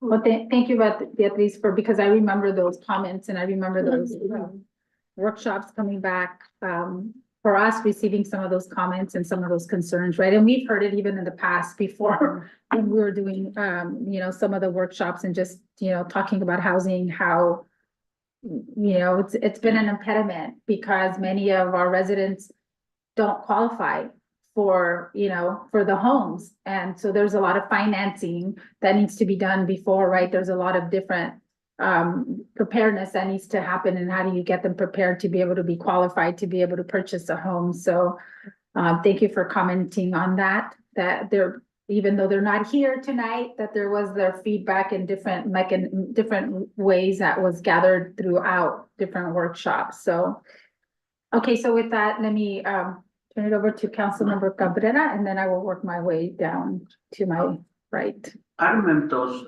workshops, I went to a couple of them, and I remember that there were a lot of people, and they had a lot of questions. Are we planning to do more of those so that we can keep informing people? In both for the housing and for the business, because I think that for the business, we still have money, right? So we can promote it a little bit more, so. I'll speak on the business part of it. Uh-huh. So traditionally, I do have the Capacito with economic development on a monthly basis. They've been since canceled the last 2 months. And the only reason, it's not because I don't want to have the meetings, it's because the last one that nobody attended. So I saw a change in the need and the feedback that I was getting, and what they want is, like you said, they want actual workshops. So I'm working directly with the SBDC to create those workshops, to bring literacy, financial literacy to the business owners, and to meet that gap that they have. And then also to let them also know what kind of funding we have. So, when we promote the Cafecito, we promote it in English or in Spanish, and I was wondering if both. So we have one session with both English and Spanish? It's only one session, and I only have it in the morning at 8 o'clock in the morning. It's early because they need to go and open their shop. Yeah. So most of the time, I do the translating myself, or sometimes Jesus Escutia, which is the member of BBB, Building Businesses Back, he usually helps me with the translation if need be. Is there any way that we can do one English and one Spanish and see what happens? I could try it. Yeah, just to see what happens. Because sometimes I know from my experience, sometimes people that only speak Spanish feels a little bit weird listening to translations. And if we just couple of times, let's do one in English, one in Spanish, and see what happens, and see if we have more, and we can promote it into businesses that are more Spanish speaking. No, definitely. Thank you for the suggestion. And actually, for the month of October at the end, I was planning on having the workshop instead of the Capacito. So I can, instead of just one, or maybe do a half hour, split it 2 hours in 1 hour Spanish and then 1 hour English. Okay. But thank you. Yes. Thanks.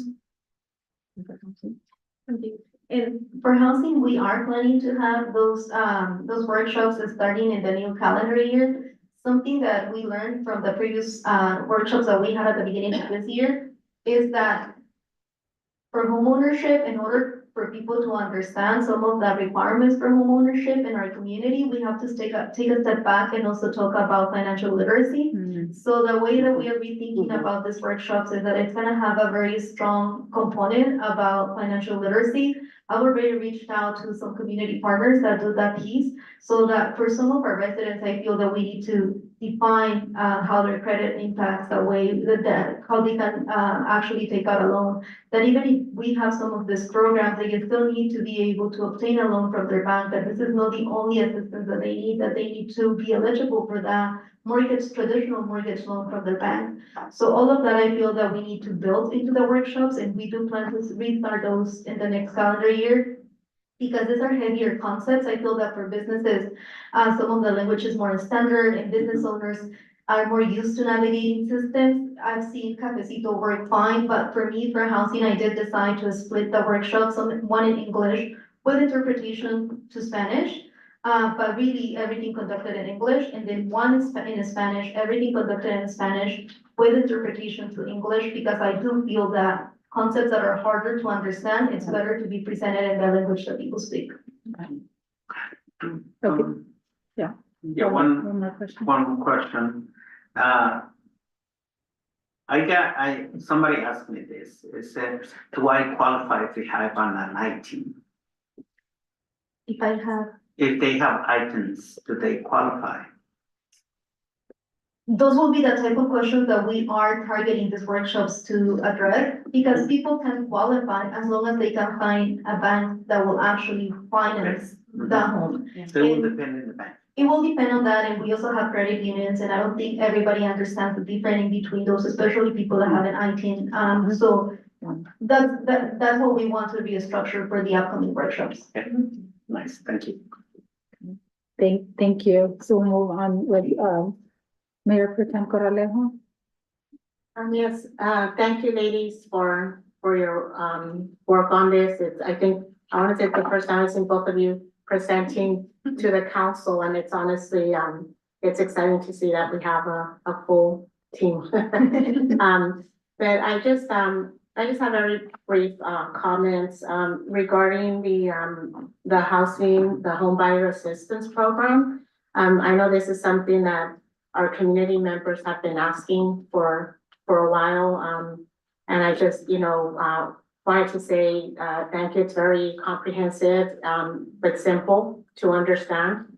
And also, I hope that this shows our community that the council and the city is committed to helping them. We are aware that there's a huge need when it comes to homes and affordable homes and assistance. And, for those that are watching right now, I hope that they apply for this, and hopefully they're able to get into a home. And then when it comes to the business, loans, yeah, I, read through it, and it's, I think it has a lot more information. I also noticed that there was more, not criteria, maybe responsibilities, or maybe criteria for the business owners to make sure that they're in a position, right, where these are, public funds, and we want to make sure that they're in a position to pay, to pay that loan back. So that stood out to me, and I think that that's awesome. I'm not sure if that was, Angel and Susan in collaboration, with you and with Canoe as well, and probably Megan. I can see Megan in there too. So, I just wanted to, thank you guys for doing that. And also, let me see, I have gone to many of the cafecitos, many of them. And I wanted to say, I really like the way they run. They always have good information. We have some very good partners, like El Pájaro CDC, Building Business Back, SBDC. And, it's just great to see that they're committed, because they see good coming out of it. And, so I see them there regularly. And also I have noticed that the meetings, which I personally like because I speak English and Spanish, I'm bilingual, that they're so intimate that it's like English and Spanish, and it's mixed and everyone understands, and it's very conversational, very mellow, and it's like a very good mood to get people to talk and say concerns and come up with ideas and stuff. So thank you, Tencia, for heading that and for gaining the trust. I know it wasn't, I see a big difference from the first cafecitos to now. So just want to thank you for, being there and bridging that gap that was there before. Let me see, what else did I have? Yeah, I mean, just when it comes to participation, I too wish that we had a full chamber right now, because I know that these are important things for our community members. I do remember before, and maybe this is something more for community engagement, but I do remember maybe a year or so ago, every day before we had a meeting, somebody, I'm not sure who it was, I think it was community engagement, they would choose kind of like hot topics that we thought would be of interest to our community. And so we would kind of put it on our website, like, hey, like, for example, today would say like, hey, we have a public hearing on, on business loans, as well as on, the, home buyers. And, it caught interest, because it was there, and I don't think it worked if we put it a week or two before. It's kind of like the day before, so people can plan to be here. So maybe that's something we can do. But I do know that you know, there is a connection with the community and with our economic development team. I see it when you guys, are at events, you know, with your surveys or even the recent, what is it that we had, open house that you guys had? There was, I went there. I wanted to greet our staff and you guys were so busy. Everybody was busy, you know, helping out our community members as it should be. So, you know, again, just thank you for your work. I really like what you guys are presenting. Okay, thank you. Councilwoman Manuelos?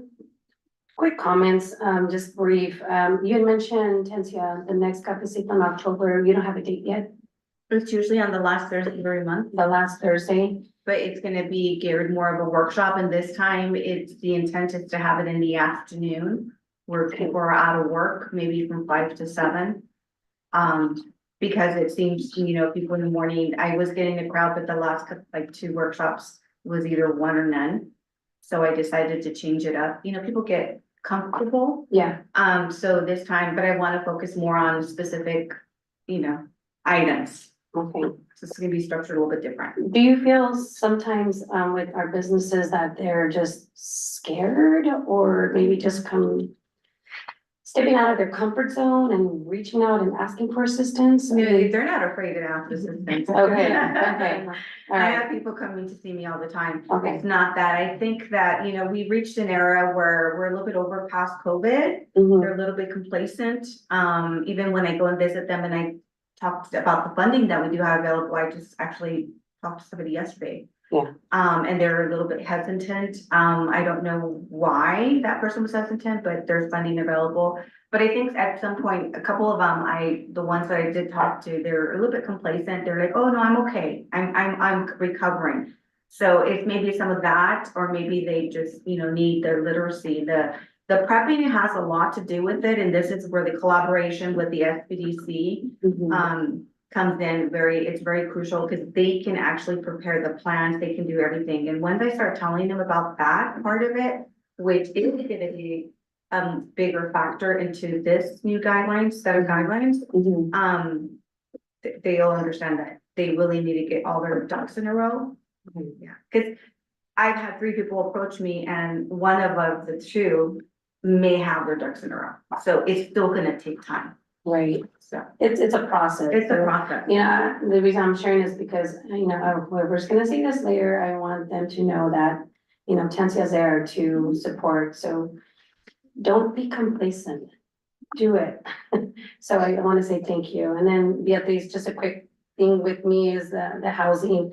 I'm just gonna throw myself out there, like, you know, I wanna go and apply for this, cause I want to, you know, do some type of housing element, but you're able to make me understand what we're gonna do in those workshops, because, you know, I'm representing not just myself, but also people who don't understand the process of these workshops. Finance is a big thing, you know, yes, I want a home, but is my credit gonna help? You know what I mean? So those are the things that, you know, I know that the workshops are gonna provide. So again, I'm saying this for someone that's gonna watch this and, you know, listen to it later, bring and come to those workshops. So I appreciate it. Yeah, thank you. Thank you for those comments. So I think for me, I'll start with, the loan, on the business loan. So my computer just froze. I know that we still, so my concern is, one is, so we're going out for this business loan. We obviously do want to make sure that we are providing, opportunities and that we're accessing what the state has available to give to us, right? So we can support our businesses. But one is, you know, we still have, and I have my notes and apologize, but I can't look. But I know that in the report that you guys provided, there's still amounts that are still not being utilized. So we are asking for another loan from the state, yet we still have loans that have not been utilized. And I know you have 3 businesses, but I know it's taken a while. So what is the issue? Why has it been taking a while? And so these guidelines, the way that we're gonna apply is to be able to utilize the PI. So we have to go out and apply. It's a separate application. Correct, but what I'm saying is we already have, so we had a loan previously and we can't, The funding. the funding, and we can't expend that funding. But we're gonna apply for another loan. So what is So the we issue have- with, why can't we expend the current funds that we have? So we do have 3 active applicants. Within, we anticipate, and Angel can, she chime in, she's on the call. So we do, within those 3, we anticipate to fully expend the 300 something thousand that we have. So that's gonna be gone. She's on there. Angel? Yes, can you hear me? Yes, I can Oh. hear you. Hello, council. Hello, thank you. Actually, for this particular grant round of application, and we're coming back to council in a few weeks to go further into detail, but this grant application will not have anything to do with applying for funds for economic development. And the reason being is the full grant application will be for housing funds because housing was seen as more of a need and to kick off. And we currently have economic development funds. So they decided to go fully with the funds for the housing application. So what we did was, and we're going to bring it to council in a couple of weeks, but what we did was we currently have program income from our business loans that have been made in the past and other CDBG funds.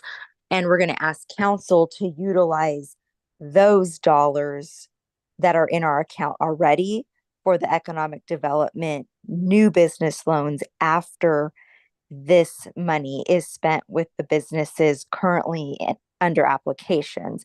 Therefore, housing can have its full money to apply for, and we'll utilize our current grant because we have some funds. And then when we run out, because we do have several businesses under applications right now, we'll, if approved per council, we'll have that extra money to put back into our business community. So that's kind of where the mindset is. And just to add, through the chair, if I may add, think about this as almost like a revolving loan fund, although technically not set up that way. The program income are people paying back loans. So we're just, recycling those through to other businesses. It's technically not because of the way it's set up through CDBG, but essentially that's how we're operating it, like a revolving loan fund. Exactly, yes. Okay, but I think my question was, so I understand the CDBG portion, I understand the PI and understand the revolving loan piece. But my question was in terms of applying for this fund for the business loan, because this is a business loan portion, right? So our businesses are applying for the loan, so it's separate than our housing loan process. It's 2 separate applications that we're submitting to the state. But I'm just saying that, so we're applying for an application for funding to be able to provide our businesses with additional loans that may be needed for improvements that they have in their businesses. We're not applying for that. We have money already sitting in our account that we have set aside as program income, but we can't use it until we go back and allocate it through the state. The state has to approve it. So it's not new money, it's money we have, and we would just allocate it towards this project. And then the other money that we're going for is actually the housing money. That's the new application money. Oh, okay. So this is not. Okay. So, Mayor, if you don't mind, Canoe Yang, the Community Economic Development Director. So these guidelines, the reason why we are bringing back these guidelines is we do already have an existing business assistance loan guideline. But these new revised guidelines added more types of uses that we can now utilize with the new business assistance loan. So that gives Angel and Benzia a better opportunity to work with other businesses that have been waiting to have the loans that were not able to apply during the last guidelines. So we're hoping that opening up these guidelines and hoping that council approves of these guidelines, that we'll get more businesses and then it become more of a more successful in regards of whether it's small businesses or large businesses coming to apply. So that's mainly why these guidelines are really important, and it gives us a good foundation when we then do apply, let's say, for the other NOFA that gets, let's say, released next year, then we already have a very good foundation in regards of how we run the program and the amount of eligibility activities that we're able to then utilize from those programs and those loans and those grants that we get from. Got it. Thank you for clarifying Yes. that. So with that, then I just have, then thank you for that. So I think there was a component in terms of, I know what I've been hearing a lot is on the micro businesses. So we have so many amazing, talented businesses, micro businesses. And I know we've talked about it several years ago with El Pájaro CDC and really supporting more of that. We have a lot of women businesses as well, and we have the Women's Business Center in Salinas. And so like, how do we make sure too that maybe this will help, and I didn't see it there, but to be able to help some more of those businesses become, whether they want to have, you know, a storefront or what they want to do, because I know that many of them say, hey, I'm good doing what I'm doing, but many of them want to do, you know, want to have a store, and they're struggling with how do I get there? Right. You know, what are the support systems to get there? So hopefully this will help us to Yeah, be it able to was- support them. Yeah, and there was a gap, there was a small gap that we were meeting. There was a good group of people that needed the funding, but we couldn't allocate or help them because it was an ineligible activity. These guidelines, like Tanu said, it broadens the area where we can now have them covered under these, you know, the new guidelines, so they can now be receiving funding, so. Perfect, thank you. And then just two more comments on my side is on the marketing piece. I know we've had, because I know Angel has been really good about providing like marketing on some of the other loans that we've had. I think for me is also looking at other strategic ways, right? I know we use social media. I know we use, you know, a lot of that, but I think our businesses, I mean, you know, our businesses, what I've seen in some of the other communities is sometimes it's just a poster. You know, creating a poster that comes from the city about the opportunities that we can go and we can place on the storefronts to see, hey, we want to make sure that people see it, right? That you have it in your store, hopefully you get to apply, or, you know, so encouraging. And that if we could do that, hopefully we'll bring more attention also to others that, you know. Yeah, we do also with our new community engagement coordinator, Henry, so he actually walked downtown. And Canoe and I have actually done that, so we also do that, we do that occasionally. So we visit businesses, and if, you know, I always have the brochure. I always run out of them because we do give them out a lot, so that's another way that we do one-on-one. And also part of the guidelines that actually you guys do have in your hands, the business assistance loan program guidelines, it actually does talk about how we would be structuring a marketing strategy for the actual program itself. So there's a section in there. Yeah, a little section there, which we didn't have in our last guidelines. So I think that this guideline is a living, breathing document, and if we needed to ever go back and amend it, of course, we would, you know, bring it to council for you guys to approve. Yeah. But I think that this is a very good start to what we originally had, and so it gives us a better opportunity to be a little more open, but also puts the city as accountable too for making sure that we are maintaining the program the way it's supposed to in regards of how CDBG had the guidelines laid out for Yeah, us. and there was an application that we had, because I've seen the marketing piece on our prior document, so we've had marketing information on there. And so I know that there was a series of workshops that Angel was gonna do, and a series of flyers and all this stuff that was gonna happen with our prior known program. So I think for me, I just wanna say, look, King City, here's what I've seen, and King City has been able to, like, in other business corridors, and it comes from the city because it has a city logo where they just produce these posters and they have them up through their downtown with the different opportunities, you know, depending on, you know, eligibility for different programs.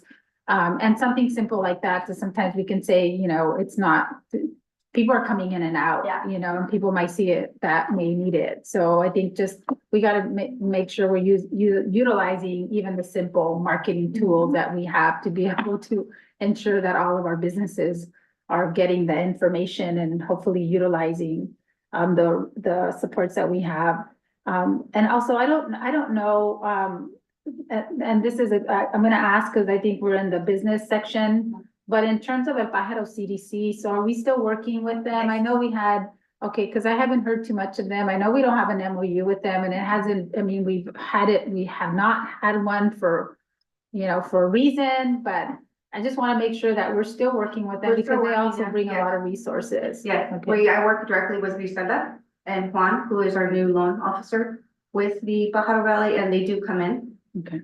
So, if I ever need anybody, I directly send email to Griselda, she's very responsive, so we are still collaborating, they're still trying to do more hours here. They had a staffing issue.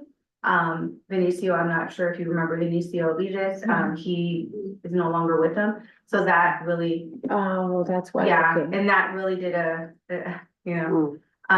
So it just changed the dynamics of things, but now we have a new, you know, we got an email from Carmen and I've been meeting with Griselda, so yeah, we're active again. with Okay, them. good. And so, and my last thing, just also on, I know you said sometimes it's hard for them to apply.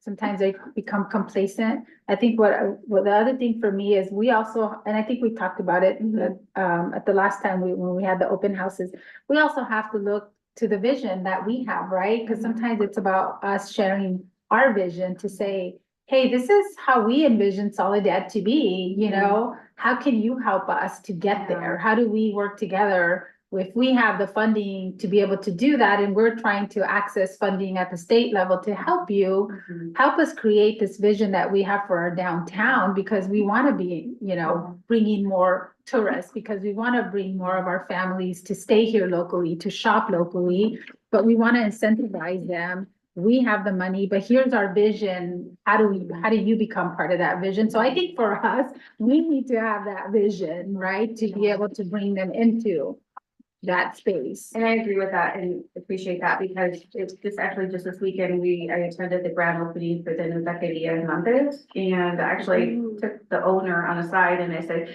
can I show you something that you can do? And it was a vision of you know, we're in the process of beautifying our downtown. One of the things I shared with them is like, you have prime real estate, you have no idea, you're right across the Tesla. So having those conversations, and I think we realized that we need to do more of that. And we are doing our best to be out there more and give them the vision. Even with we did a walking audit, we even did that. There's a letter that I did half of the letters already that we sent out to the businesses telling them, we are currently working on beautifying our downtown. Help us for you to be part of it, you know. We want you to continue. Yeah, and one time, my last question, but we had renderings, so because we've done this when we had the facade, you know, a program that we had asked, the council had asked for renderings, right, of how we wanted our downtown to look, and I think that's important for the council to see and for our businesses, right? So I don't know if we have those somewhere or if we didn't do that, but I think having that visual to say, because I know we have the specific plan, which is super old and outdated, and we're doing the general plan updated, but even those renderings were nice, but I think we need to have ourselves a color scheme. Here's how we want this to look, because if we don't know how we want it to look, they don't know what we want either. Yeah, so the city does have, the city does have a community design standard. I believe it was actually adopted in 2010, I think, almost about the same time.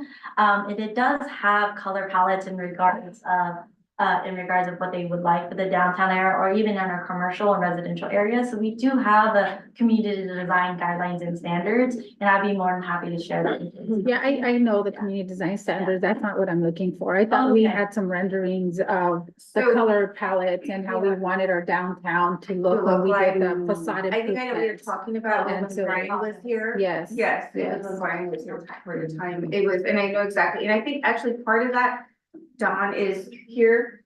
We have, with our beautification, there is pictures that we shared that we could definitely work on. And maybe put it out in social media and also share it with our businesses and, hey, this is what our downtown could look like. You know, let's make you part of the vision. Yeah, and if we can go back, Megan, and if you can take a look at that and make sure that it's something that we wanna, you know, as an approval, right? Because I think for me, that's it, like you said, right, we need to create that vision. And I know we have design standards, but you know what, as a business owner, I can look at a design standard and tell you, okay, yeah, you know what? Give me the paper, how do you want it to look? If you want it to be red, I will paint it red. If you want it to be this color, you know, it's easier than you're gonna have me read a bunch of standards, right? So I think that's why the visualization, what we had talked about back then was really important to give them visuals, you know? Definitely. I definitely agree with you. I'm predates me, so I wasn't aware of those, but, if we did have them, I guess. We've had the conversation. I know exactly what you're referring to. So we did have those conversations. So I can go back and look to see what we developed or what we came up with. I know that Public Works, was partly involved in the sense of the downtown, and that's how we started the process. So we could definitely put something together and just present it, and you know, and get the buy-in from the businesses, because we don't have their buy-in. We could beautify it as much as we want, you know, but they're gonna be okay. They're, oh, okay, you did that, it's fine.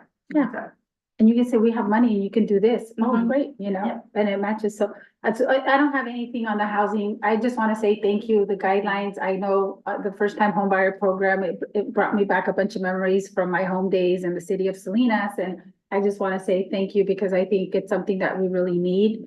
And I'm looking forward to, you know, hopefully we can make sure we get some of that funding to be able to bring that forward, because in those workshops, Beatriz, that you were part of some of those, we heard a lot of those comments that our residents really need that. And I'm glad that it's at the 80% AMI, because that's a target. That's a sweet spot, right? That's where our residents really need that 80%, at that 80% AMI, which is a struggle point, that if we can get it and we can offer that and we can add all of these other elements with the financing that what we heard was really critical. And we have local agencies. I know you're very well versed with those, but you know, we have like NORA is another national organization that's really focuses on Latino communities as well, to really help them to look at their financing. And so they said they could do workshops for free as well. So reaching into some of those organizations that we have here in Monterey County to support with some of the other elements that go into that first time home buyer program. So thank you.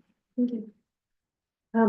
Through the chair, I just wanted to recognize Canoe for really spearheading this effort along with Beatrice and Tencia, and bringing Susan Long to our jurisdiction to really help us go after this funding, because it's a competitive source. And so I really wanted to acknowledge her taking a great leadership role in bringing these resources to Soledad.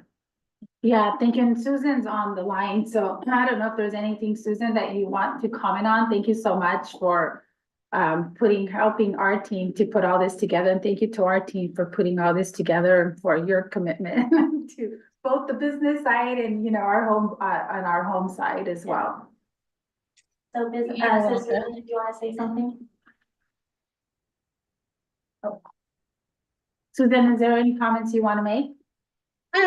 Just, I don't have really anything in specific. I just like to say thank you for, you know, allowing me to work with the city, and I look forward to going forward and helping the city make this program a success.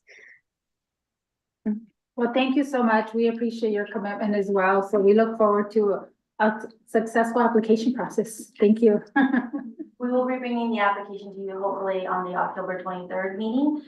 So then we can get it applied, and then we can hopefully get it, and we will be going for the maximum. yes. For every category. So cross the fingers. Great. Okay, thank you. So with that, then we do have to approve the resolution number 6164. Have you opened and closed the? We did. Yeah, that's done. Okay. So, yeah. Okay, so I will entertain council a motion to approve a public hearing for resolution, a resolution 6164. So moved. Second. Okay, so I have a resolution by Councilwoman Cabrera and, Councilwoman.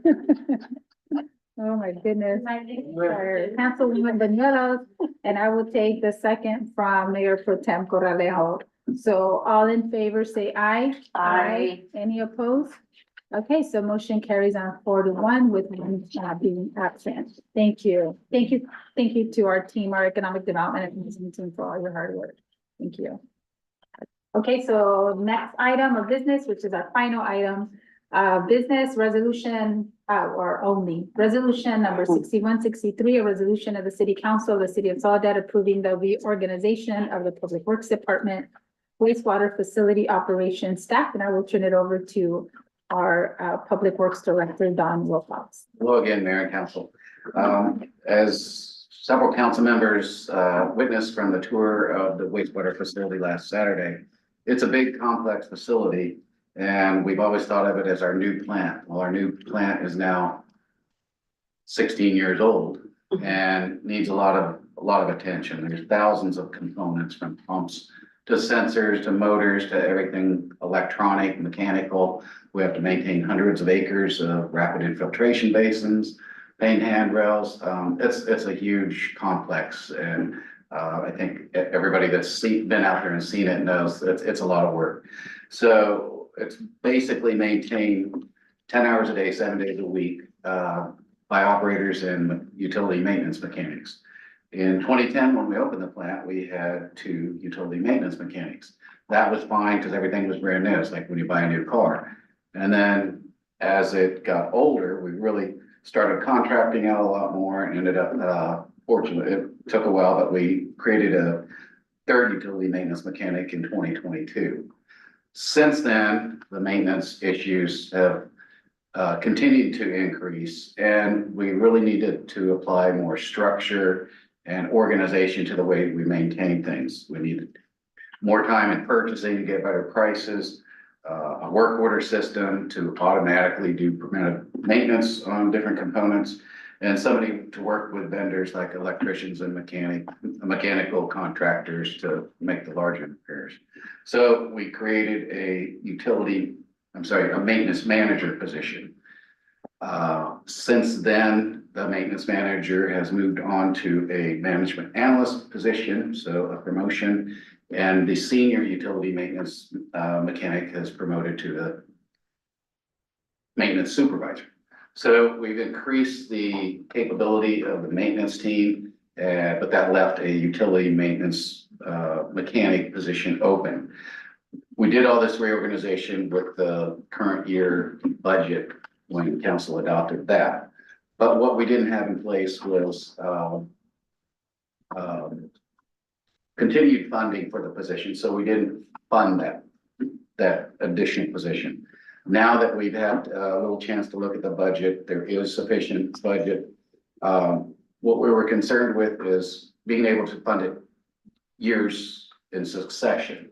Now that we've relooked at the budget, we believe we can do that. So we would like to fund that 3rd utility maintenance mechanic position for the rest of this year, and then it'll continue in subsequent years. And Megan, if you have anything to add that I missed. We've been looking at this for quite a while, since the budget was adopted. Okay. Thank you. Thank you, Don, for that. And thank you again also for the tour. It was great. I know I've seen the facility before, but it was nice to see it again. A little more in depth. A little bit right more there, in where it's depth. coming in and Absolutely. at its worst. Absolutely. Gave me a different perspective, that's for sure. Okay, council, so let me take this out to the public first to see if there's any comments from our public before we bring it back to council. So any members of the public that are joining us, there's no members of the public here in our council chamber, so I'll take it out to the members of the public that are joining us via Zoom. If there's any comments on our business item number 1. Okay, seeing none, then let me just make sure I'm in the correct one. Yep, okay, seeing none, then I will bring it back to the council if there's any questions or comments, and I'll start with Councilwoman Banuelos. Just a comment. For transparency, Don, would you just explain, not just to me, but for the community, for,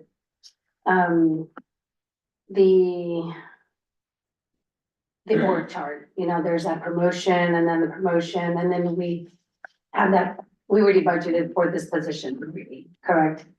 We did, in the staffing plan, it was approved, but unfunded for the third mechanic until we could make sure it's sustainable. Since that time, we determined we could make it sustainable, so that's why we're back tonight. Okay, And the org chart, you know, the wastewater plant is operated by operators and mechanics and a chief plant operator. So there's only 3 of each, but on 2 different shifts. We're there 10 hours a day, so they work 4 10s. The org chart is its own little separate operation out there, and operators and mechanics take care of everything. and I wanna say thank you for that tour, cause I mean, you guys do everything behind the scenes, and it was a good experience just to learn a lot from, and I kind of pick the brains of you and the other 2, I can't remember their names, I'm so sorry. But anyway, yes, I want to say thank you again, you know, 10 hours a day, 7 days, you guys are, you know, just rocking it, so I want to really appreciate you and the staff. Yeah, it's a phenomenal team. They love what they do and they work very hard Yes, to thank keep it the you. way they do. Okay, thank you. Mayor Pro Tem Corralejo? Oh, yes, thank you.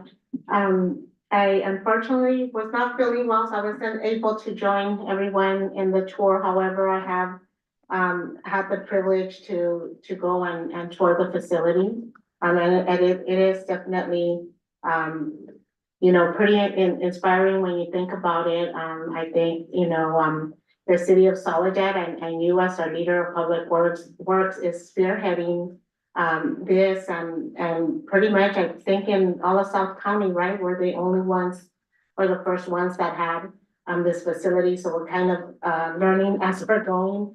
But yes, in touring it, you know, I was aware and was able to see for myself that there is a lot of maintenance to be done, and I guess I'm sure I'm using the right term, but everything's getting older, so it needs to be maintained, needs to be repaired, and I think, you know, water is definitely one of those things where it's not really an option. Obviously, it's a life sustaining need that we have. So yeah, I think, you know, it's pretty much needed, and I wanted to thank you for your report and for everything you do. I know it hasn't been an easy last couple of months with the wells and just different things. So thank you and your team for everything that you do. Sure. And just a reminder, a lot of people don't realize it's the state-of-the-art plant for the South County. The other cities have pond systems, but Soledad treats all the wastewater from the CDCR facilities.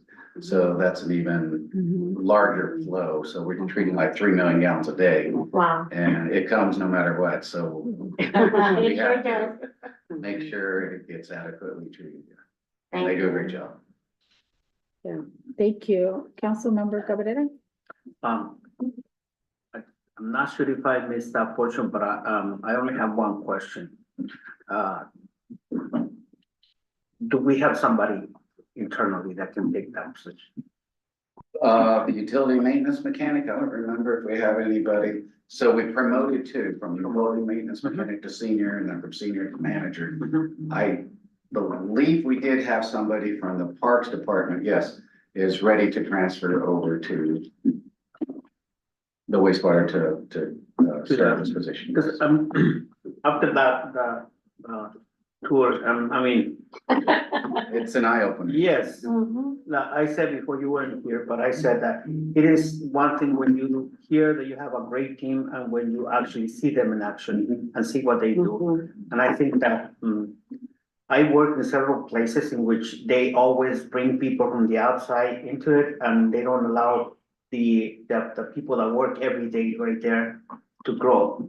And I would like to see somebody from that team take on the position that is opening, and so that we can encourage, that will raise their morale so much, and it will contribute to other areas in our city. by knowing that they have the opportunity. And even when they don't, when the notion is not there, you see how much they put into their work. So having that option that we're gonna take a look at your development, your contributions, and we're gonna consider that first. That for me is special. That for me is telling you, you're valuable for our organization. Yeah, they work hard and they also study hard to take the test. So Gabriel Perez, our chief plant operator, he started, I believe, as an operator one, took the test, the training, passed, and he's chief plant operator. He's the head guy out there. Well, thank you. Dawn, I have a couple of questions because I know it's in the report, but so one, my question is, I know you're bringing it here and thank you for sharing that you and Megan have been talking about this. And I know we approved the budget already. And so one is, why is it coming? I know that, I've struggled with in the past where we've approved the budget and then we have a bunch of amendments come back to us or positions come back. And so why, I understand that the information before us, but one is, why do we need to approve this at this time? Is it an urgent that we approve it now? Why can't we wait to approve it in the next budget cycle? And it seems like it's just gonna be, it should be a swap. So I just wanna make sure, well, one is, that's one of my questions, if I can get that asked. Why are we doing it now? Is it urgent for it coming to us instead of it waiting for it to be done in the next fiscal year? So, yeah, let me answer this, because a bit of it is my fault, and I'm gonna throw myself on the sword to admit that when we were doing the budget, I maybe didn't fully understand where we were from a revenue position, as Don said. So we had the position there, but it's unfunded. But because we have other funding available, we still can fund the position, and we need the position.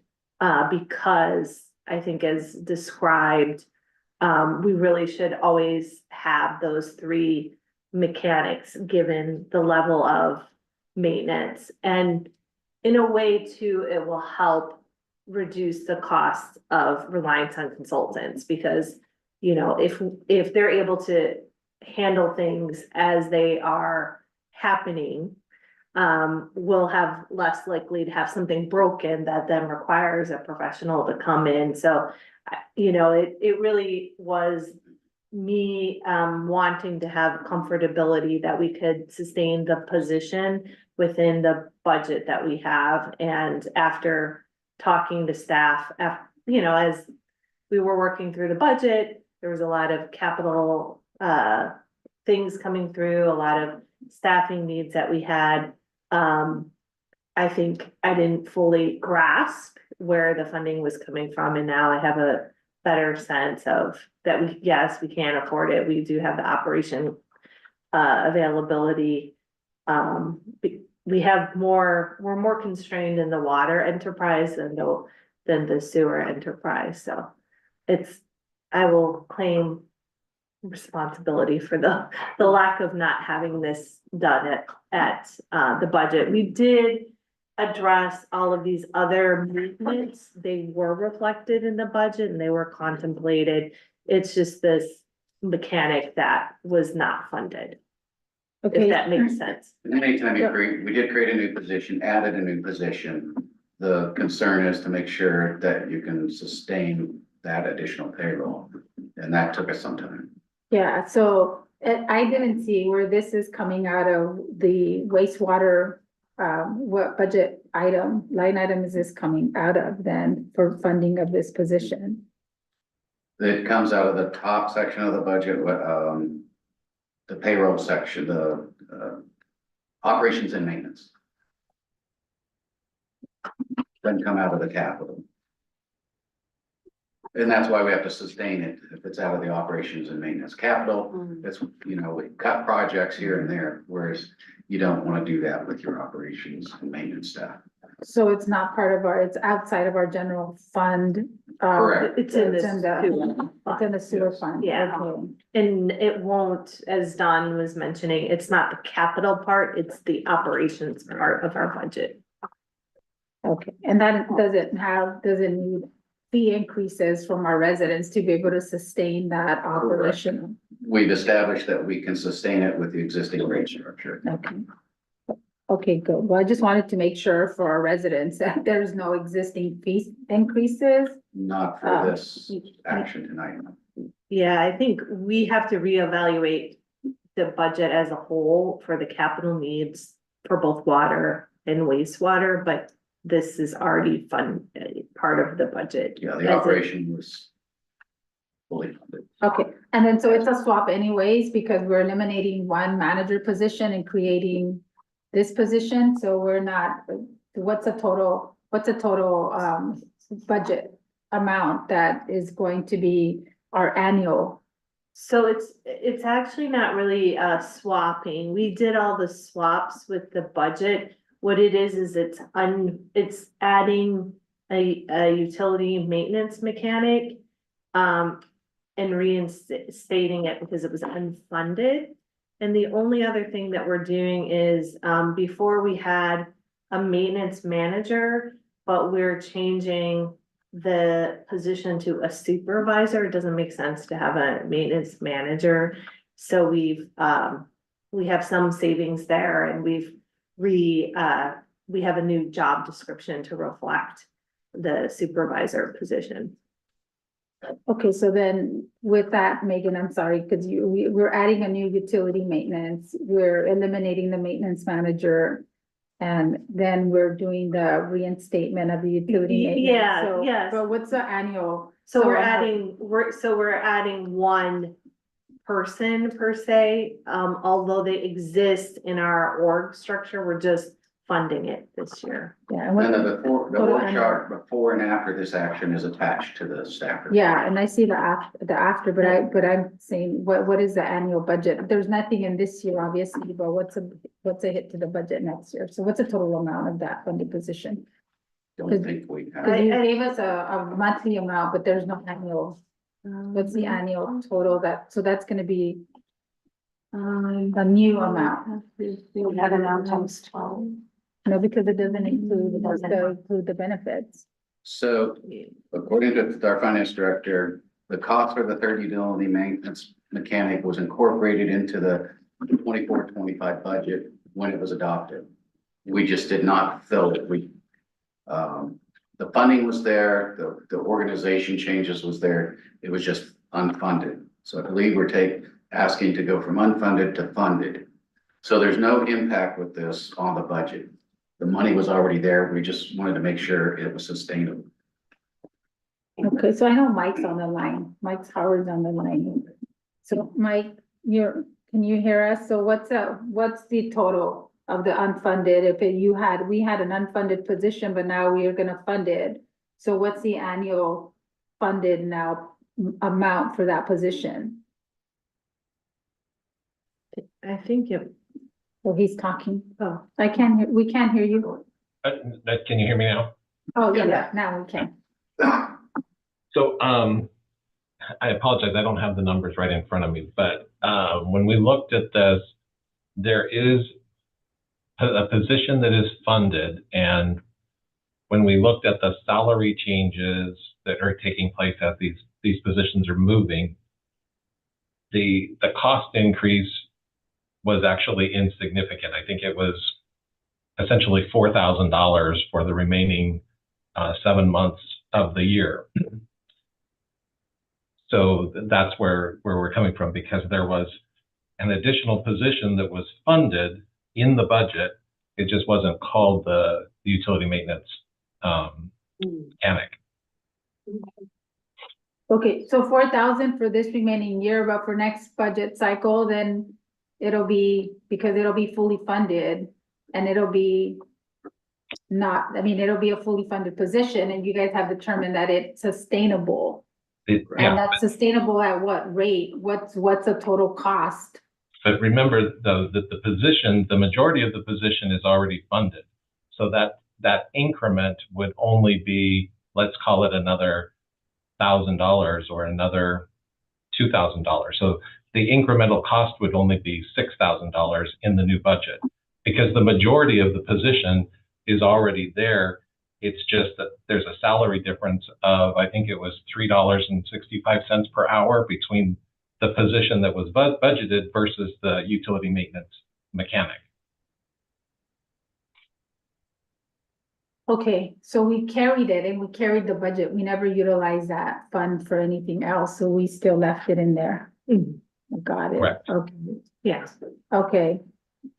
Okay, well, that makes sense, but if it's sustainable, I mean, I guess just for me, it's just wanting to make sure that if we're adding any positions, and I know as we've discussed in the past, that we have for next fiscal year, obviously, we're gonna be tasked with figuring out how we fund the contract with the fire department, and that we want to make sure that we're not creating other positions or new positions, and then we still have to deal with the contract funding that we still have to meet, how we're gonna fund the contract with the fire department. So if it's been determined that it's been funded and we have the funding amounts, I'm just wanting to make sure that that's feasible for us and that we can sustain that. And there's no general fund funding wastewater. Wastewater is 100% on its own. Yeah, so that wouldn't interfere with any general fund like the fire And it's department. not increasing any rates moving forward from the residents, so I'm good with that. Thank you for that, and thank you as I try to sort out my brain of how we're funding this position, so, and why we're bringing it now as opposed to. Yeah, Not and in the and I budget apologize cycle. a little bit on me, so, or a lot on me. Okay, well, those are all the questions I had, council, so unless there's any additional, I would move to entertain a motion to approve resolution number 6163. Move that we, what is it, accept or approve? Approve resolution 6163, a resolution of the city council of the city of Soledad approving the reorganization of the public works department wastewater facility operations staff. Second. Okay, so I have a motion on the floor. All in favor, say aye. Aye. Any opposed? Okay, so motion carries with the 4-1 and with the one being not present. Thank you. Absent. So, okay, thank you, Don. Okay, so now we'll move on to our next item, which is mayor's reports and acknowledgements. I just and I don't have the dates here, but I'm just gonna go with what I have. I attended the Coalition of Homeless Service Providers Leadership Council. We had a special meeting. There was some new appointments to the board, that they appointed, Jill Allen from Dorothy's Place and Casey Powers from Interim Inc. We also discussed the 2024 HUD COC, the funding request that came in from the YWCA at 112,000 and to the city of King for 250,000 for Project Home Key. So the directors approved the final 2024 COC competition priority listing funding for Franciscan workers of Juniper Rosera in the amount of 449,000, community homeless solutions for 174,000. And 890,000 and YWCA for 547,568, and also an allocation was provided to downtown street team for 75,000 and to VTC for 140,000. And this is for the ADU veterans bed.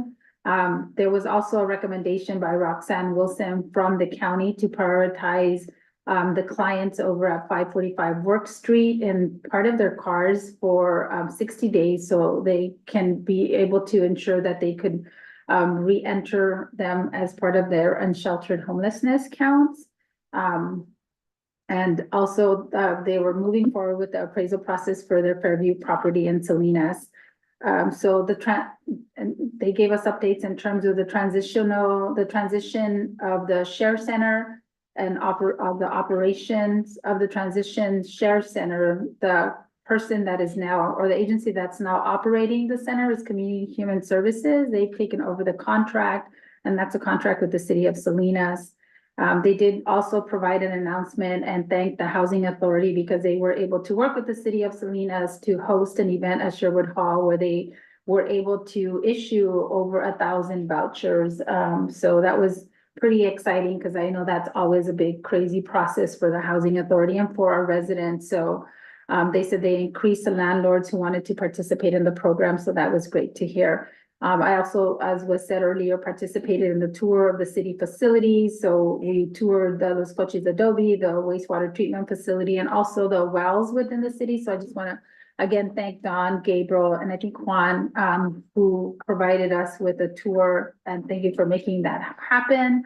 And today I did participate also in a press conference. I was invited by Assemblywoman Dawn Addis, and this is part of her bill that the governor signed, and there was AB 3233. And this was part of the authorization for local entities that authorize now us as local entities by ordinance to limit or prohibit oil and gas operations or developments within our jurisdiction. So there was a lot of excitement about that. I know many of us were I was part of the 2016 when I came into council, supporting the Measure Z, which took over 8 years, and there was a lot of litigations in the court. Finally, there was some movement with that. So now, the cities have the authority to be able to, accept whether they want, any of those oil or gas companies here within our jurisdiction, and that we can set those ordinances locally. So that was a big win for the local control that we always, want to fight for. So I want to say thank you to her and her team for a great work on that legislation. Speaker Rivas was in attendance as well as Senator there and former Senator Money. And I think that's all I have. For this time. So I will turn it over to Mayor Pro Tem. I was expecting it to be under the slides, but I'll go next. Yes, I don't have much to report on. I did on Thursday last week, had Claudia Mavriguez from the Pajaro CDC. She works for the Regional Women's Business Center, and is the program director. I'm trying to see the date. Was the program director. She actually reached out to let me know that she was going to be leaving El Pajaro CDC, and I did have the pleasure of working with her. So effective September 27th, she's no longer with them. I appreciate the partnership that we had, and she did let me go, know where she will be headed next, and she's hoping that we continue to collaborate. And then second, I attended the grand opening of the Taquitos Hernandez at 101 Front Street. They have some delicious tacos. And then also, where am I at? I'm losing my spot. And then also, I continue to work with the Spook Fest committee in organizing the 5th annual Spook Fest. So I'm definitely looking forward to that. Okay, thank you. Councilwoman Banuelos? Yes, I attended on the 17th, the open house at the Community Economic Center. That was a really good turnout. Those of you who are going to be watching this, please continue to participate and be in attendance, because this is for us in the community.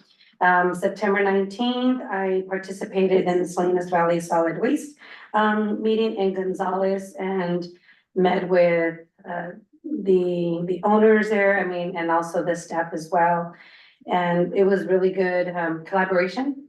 And also September 21st, I did the tour as well with Don and Gabriel and Juan. And of course, we did go visit the Adobe, some land with the RV park history, and then also the water plant. It was just it was really great. I wanted to kind of dirty my hands everywhere. Like, oh, this is so exciting. That's just me. I'm sorry. Okay. So, and then I also attended On Tuesday, September 24th, Word Works at the Celebration Church in Salinas. Basically, it's a women's fellowship. And just to, have an outreach for all women that we are, not saying empowered, but words of encouragement that, we're not alone. On September 25th, I attended the Salinas Valley Veterans Parade Committee, and that is going to happen, of course, for the Monterey County and Salinas Parade on November 11th. That is going to be, a big event. And then also, on September 27th through the 29th, I also attended a ladies retreat with my church at Liberty Chapel Church. It's just again, just a women fellowship, as we're moms, we're aunts, we're grandmas, and just to encounter, into your spiritual relationship. I also attended with Jessica and Priscilla on the 30th on Monday with Marlo Shazleski. She is the executive director for the Wonderwood Ranch in Prunedale. And that is a good partnership for future collaborations with Soledad PD, and also with Priscilla's gonna make contact with Marlo in regards to helping the senior group that we have at Solid Parks, and that could be an event where they're gonna go visit the Woodrow Ranch. So that's another great factor for us. And then also we did a phone conference. I did a phone conference with Megan yesterday just to get a quick briefing of our agenda. That's it. Cool, thank you. Councilmember Cabrera. I only have three. I also attended the tour of facilities. That was impressive, and I think I heard Mayor commented that it would be a great idea for our students to go and visit and see what it is, and I think that it will be an incredible experience for them. I attended the council meeting on the 25th, which usually goes for 3 hours. This time was about an hour and a half. We had a report of the billions and billions of dollars that we have available. Yeah, big money. Well, for the agencies, I believe it's 3.5 billion. They don't get all the 3.5. I think they only get about 100 and something. But the impressive thing to me is that how they get all this monster 3 million and invested into different things. Because I believe that we also invest in our money and getting some dividends from that, and to see how much these people invest and make sure that we have money available for the things that we have to do is incredible. It's another world. And I was just thinking about how our team, the difference when somebody says financial literacy and promotes a program that says financial literacy, and on the other side, people who are not used to financial words or financial language, they get scared. They don't know what it is. And I think that one of the connections that we can do is change the title for the workshop that we do, and instead of calling it financial literacy, say, how do you get money for your business? Just a simple title, no? Come on and talk to us, get money for your business. And maybe we can get a lot of more people interested in what we're doing. And the last thing is, I had a phone call with Megan, very short. I spent my whole Sunday reading. So I read twice one of them, a couple of them, so by mistake. But that was wonderful. Thanks. Mayor, if I could add one more, I'm sorry. I also attended the Coffee with Cops yesterday, and it was a really good turnout. And that was my opportunity to also, share to attend the general plan on Thursday. And Jesus was doing his outreach as well with passing out those flyers. So it was a good turnout. Good, thank you. Thank you. And I also attended the open house, so I forgot to say that as well. So it was really great.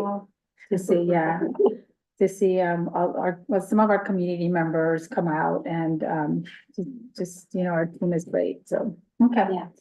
So let's move on then to our next item on our agenda, which is city manager's report. Yeah, thank you again for supporting my education. I went to the ICMA conference last week and it was really great. And I will be combining my reports. I apologize, I didn't do the report from last week, but what I'll do is I'll combine this week's report to kind of give you information about what I attended at the ICMA conference and then what occurred this week. I did want to let you know that we submitted a grant application for the Reconnecting Communities pilot program. We had submitted in the prior year but had not received funding, so resubmitted it again. I will actually share with you the narrative. We do have the general plan workshop that is going to occur on tomorrow. Thank you. From 5:30 to 7:30 p.m. Hopefully, you are encouraging folks to attend. It will be a highly interactive workshop, so they'll be our goal is to have most of the talking occurring at the group so we can get a maximum amount of feedback. There'll be a short presentation, really orienting people towards the table discussion, the dialogue. I wanted to mention that we have the superheroes event on at Orchard Lane Park from 10 a.m. to 1 p.m. on Saturday. Please attend and let other folks know about the event. They don't have to have children with disabilities. Everyone is invited to come. I think it's important to be allies for those children as well. Our cooling facility is open. We'll continue to monitor it. We tentatively will be open Saturday and Sunday based on weather information. And right now we're looking at probably some hours between 11 and 6 on those days. And of course, the community center is open during the week until 9. So the public is welcome to come and cool off. The murals have kicked off, so you're gonna be seeing some painting happening at Cesar Chavez, and then I think that's it for me. Thank you, Megan. Yeah, thank you for that. Yeah, and so just for our residents, and thank you for opening up the cooling facilities. I know the county has also other cooling facilities that they're opening out throughout the county. So, if you're on social media, please make sure, especially for our elderly, for our pets, for, make sure you're reaching out to your elderly loved ones and even just your neighbors, right? Because it seems like we are in for these high temperatures until next week. And so I know it's been really hard, and we don't, our houses don't have ACs. And so it's been really difficult. So anyways, thank you for the cooling centers. Make sure that we share the information as much as we can about the different facilities. If it's not here in Soledad, I know are some of our other sister cities, and the county is also having different facilities. So let's just continue to share that. So thank you, Megan, for your report. So with that, let's go on to future agenda items, and I'll start with Councilmember Cabrera. None at this time. Okay, Mayor Pro Tem Corralejo. Yes, I'm not sure this is a future agenda item or not, but Megan can direct me. I did have a couple of people that expressed concern, I guess, or confusion regarding, I don't know if our police department has a new phone system or a new process to report things. I haven't called, maybe I should have called the PD and see what the message says, but I did get again to residents who did reach out, and they said they're confused about the phone system for non-emergencies. Okay. We'll follow up with that. Yeah, and then, Report back. We've heard already a few complaints about that. It's the Monterey County, that their system is weird. oh, and if there have been changes, perhaps we could, put something on our social media or just so that people know how to communicate or the changes. Thank you. No, okay. Megan, so I have a few. The status, if we can get a status update on our mini grant neighborhood awards, I know that I saw in our, on our reports that we have some that have already utilized some of their money. So if we can just get an update on that. And then also when we had the tour of the wastewater treatment facility, I learned that PG&E is not, with the wind turbine, that we're not able to utilize all of, or the PG&E cannot accept all the electricity that's generated by the turbine.